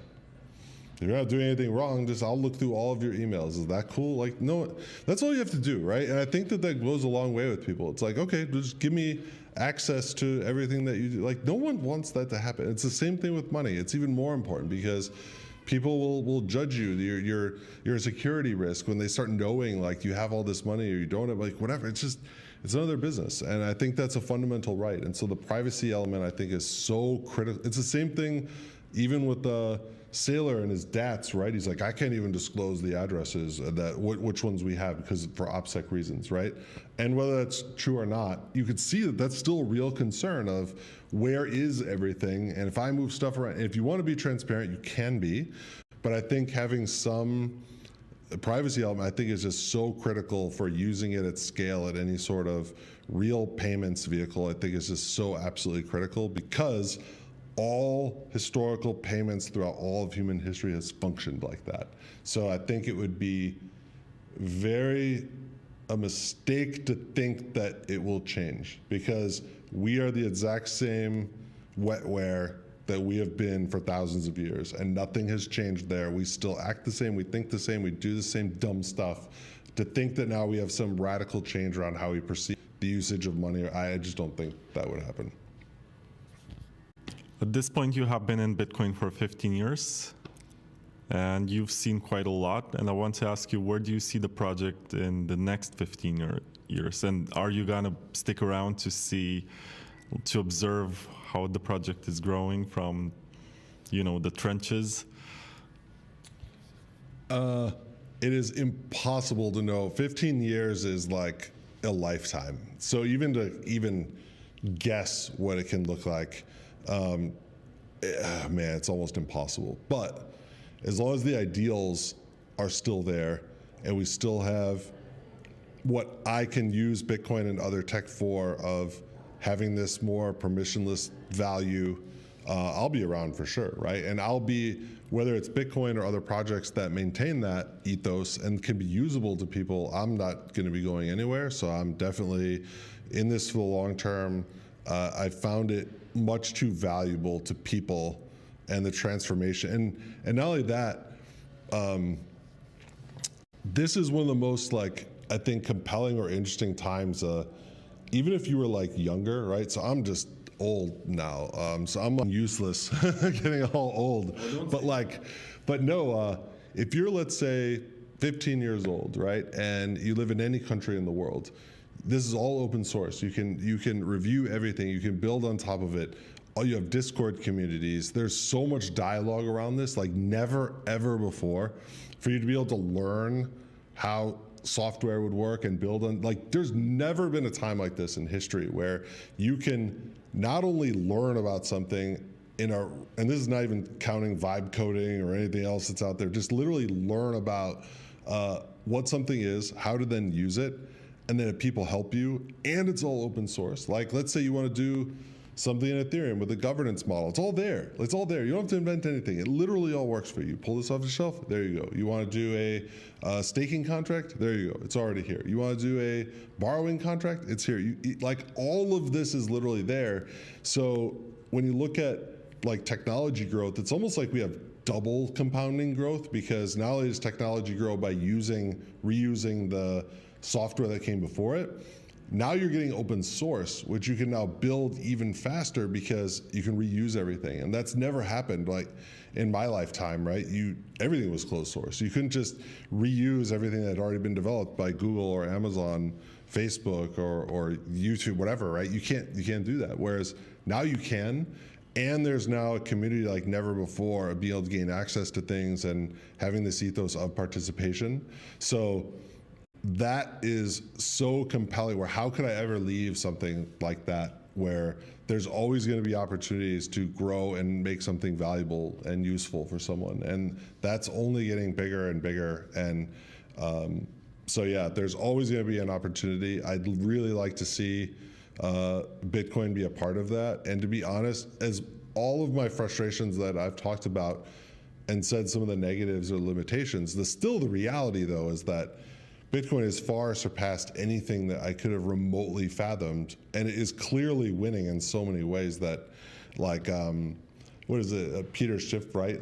This is ridiculous. Why is he still talking, at all? I see any of this in Twitter, and I was it's stop. It's already at this level. You can't just keep saying that it's going to fail, it's going to fail, it's going to fail, and in 100 years it fails. And it's see, I told you. It's no, that's not how this works. It's already won. It has won. Anyone saying it's going to fail, it's just a stupid argument. Stop. It's worth trillions of dollars, right? It's won. So it has such a position that it can now grow from. So I'm very optimistic actually about where it can go. So supporting that, and hopefully people what we can build around it to make it more useful, and what useful becomes, I'm excited about. So despite all the negativity, I might say it's more of just I want to continue growing and being supportive, so not overlook these things. I think people get very complacent, and it's all I care about is number go up. So pump my bags and do marketing and do this. Well, it's like, no, that's not how you get long-term sustainable growth. It's real usage, and it's people behind something, and it's the real community and finding the value, right? It's so much more than what anyone to try to get number go up, which is very frustrating. So. Yep, I agree with that. Final question, since I'm very tired, and I guess you are too. How can people use Flexa today? I know that, for example, Zuko is using the Zashi wallet to buy food from Chipotle in the US. Mm-hmm. And I guess that one taps directly into some sort of gift card system to make that happen. I'm not really sure what happens in the background. You said you also have an integration with the Litecoin wallet for MWeb payments. Mm-hmm. And I just want, for the people listening to this, for them to discover how Flexa works and learn more about it. What do you think is a good way, like a recommended approach to spend a coin, like whatever, a stable coin or Litecoin or Zcash, and get something interesting out of it? Well, I guess to kind of your first part, wallets like Zashi or the Nexus wallet, the Litecoin wallet, are integrated with Flexa. So any of those assets you can then spend at a point of sale. And that's something now that Flexa has these they have a lot of point of sale and payment service provider integrations that allow, so it uses sort of closed loop rails in order to enable these payments. But it's something now that Flexa has got all these really novel agreements. One of them is an integration with Income, where they're the exclusive provider of digital payments, digital asset payments through Income, and they're a major integration globally. And it's something actually novel to Flexa, to where it's interestingly literally like the fastest payment you can make. Of how the payment is actually used at the point of sale is I would love to talk more. There's probably on the Flexa's blog, there's a lot of information about this. There's technical documentation. You can actually see all of it. It's all been published. If you look through the SDK docs, it's all out there, just like literally how it works and how you can just enable digital payments. But we tried to make it as seamless as possible. So there's two things. One, it's the user, right? How does this become easy, right? Like, a user has a card in their wallet that already works, right? So if you can't get to that level of parity to where it's that simple using your phone, like, it's already game over. It doesn't matter what the asset is. And so that's, again, why Lightning is very challenging. Of you watch these videos and it's 15 steps and they're going through and they're, oh, it worked. And it's like, okay, well, just move on, right? Like, that's unless you get a tap or one button, that's it. That's like what you have to do. So it's not only that, but then the other thing, without going too deep in this now, is what's overlooked is the acceptance. Like, it doesn't matter if you have the best app in the world, the best asset in the world. I go through, I fly through Singapore and I get into a taxi in Singapore, and you look and there's 8 QR codes on the taxi. I can't use any of them because my bank accounts don't connect to those, and I can't actually make, so that's wild, right? So I have assets that are valuable that I should be able to use as payments. Taxi driver doesn't care, they just want to get paid in Singapore dollars. But I literally can't use and transact through these interfaces that exist. And so the acceptance is the massive, massive key to unlock any digital asset payments. And so that's, again, what Flexa has been focusing on for years, is building these integrations, getting into the hardware, the points of sale, to make it very seamless, not only through that process, but then on the merchant side. So there's been a lot of things that Flexa has done to make it seem simple to them. Because the last thing you want to do is, if you're a large merchant and you have 10,000 stores, retraining all of your employees on like, oh, if someone wants to pay in Bitcoin, you have to do this. And they're like, what are we talking about? And all of a sudden it becomes millions and millions of dollars of expense and confusion. And so the more that we make this on the merchant side work well, that's something that I've really never heard anyone else talk about. It's always, my chain is very fast, or my asset does this, or my wallet. It's like, okay, great, but that's like literally half of the equation at most. The greater part of the equation, look at what Visa and MasterCard and Amex have, is I can go anywhere in the world and I can tap that thing and it works. That's all the consumers care about. It's all the merchants care about. They don't want all these other agreements. Like, that's what you have to crack. And so you have to build something that sits alongside those using a totally separate system that does not use those rails, because then you're just building on top of stuff. And you have to make it so simple on both sides. So the user will actually care to then use it, and then the merchant then can receive it just like anything else, because the reality is they just don't care. They just want things to be very cheap and efficient. They're not digging into, oh, how are we gonna build this differently or not? It just needs to be a checkbox, they enable, and that's just a lot of work and is very, very hard to do.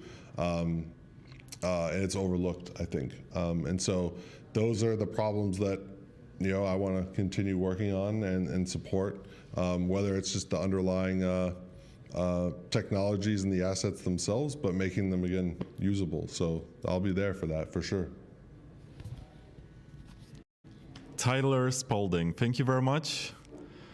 Check out his Twitter. Even though he's not very active, he does post some insightful stuff, and he has a very cute bear profile picture, which I think is taken from the show with the free bears, where there's a panda one, there's a grizzly one, and there's like a... The other one is ice bear, but I like the brown bears. That's why you came to Romania, because you like the brown bears. Thank you for everything that you're doing. I think it's really amazing. And you also have an interesting insight and perspective on stuff happening in the space. And I hope that we're gonna do this some other time in the future and have some news about Flexa or AMP, or maybe another issue of the Use Case magazine, which is radically different or revolutionary in some way. Now it's already a use case in and of itself, because it has this burner card, which is really cool. And I wish you best of luck. I don't know what else to say. Thank you very much for being part of this. Thanks to everyone who's listening to this. You guys are heroes. Think of a word that they should write in the comments just to prove that they made it up to this point. How about what's the Romanian word for bear? Urs, U-R-S. U-R-S would be the code word. I think that'll work. Bye, party people. I'll see you in the next one. Thanks.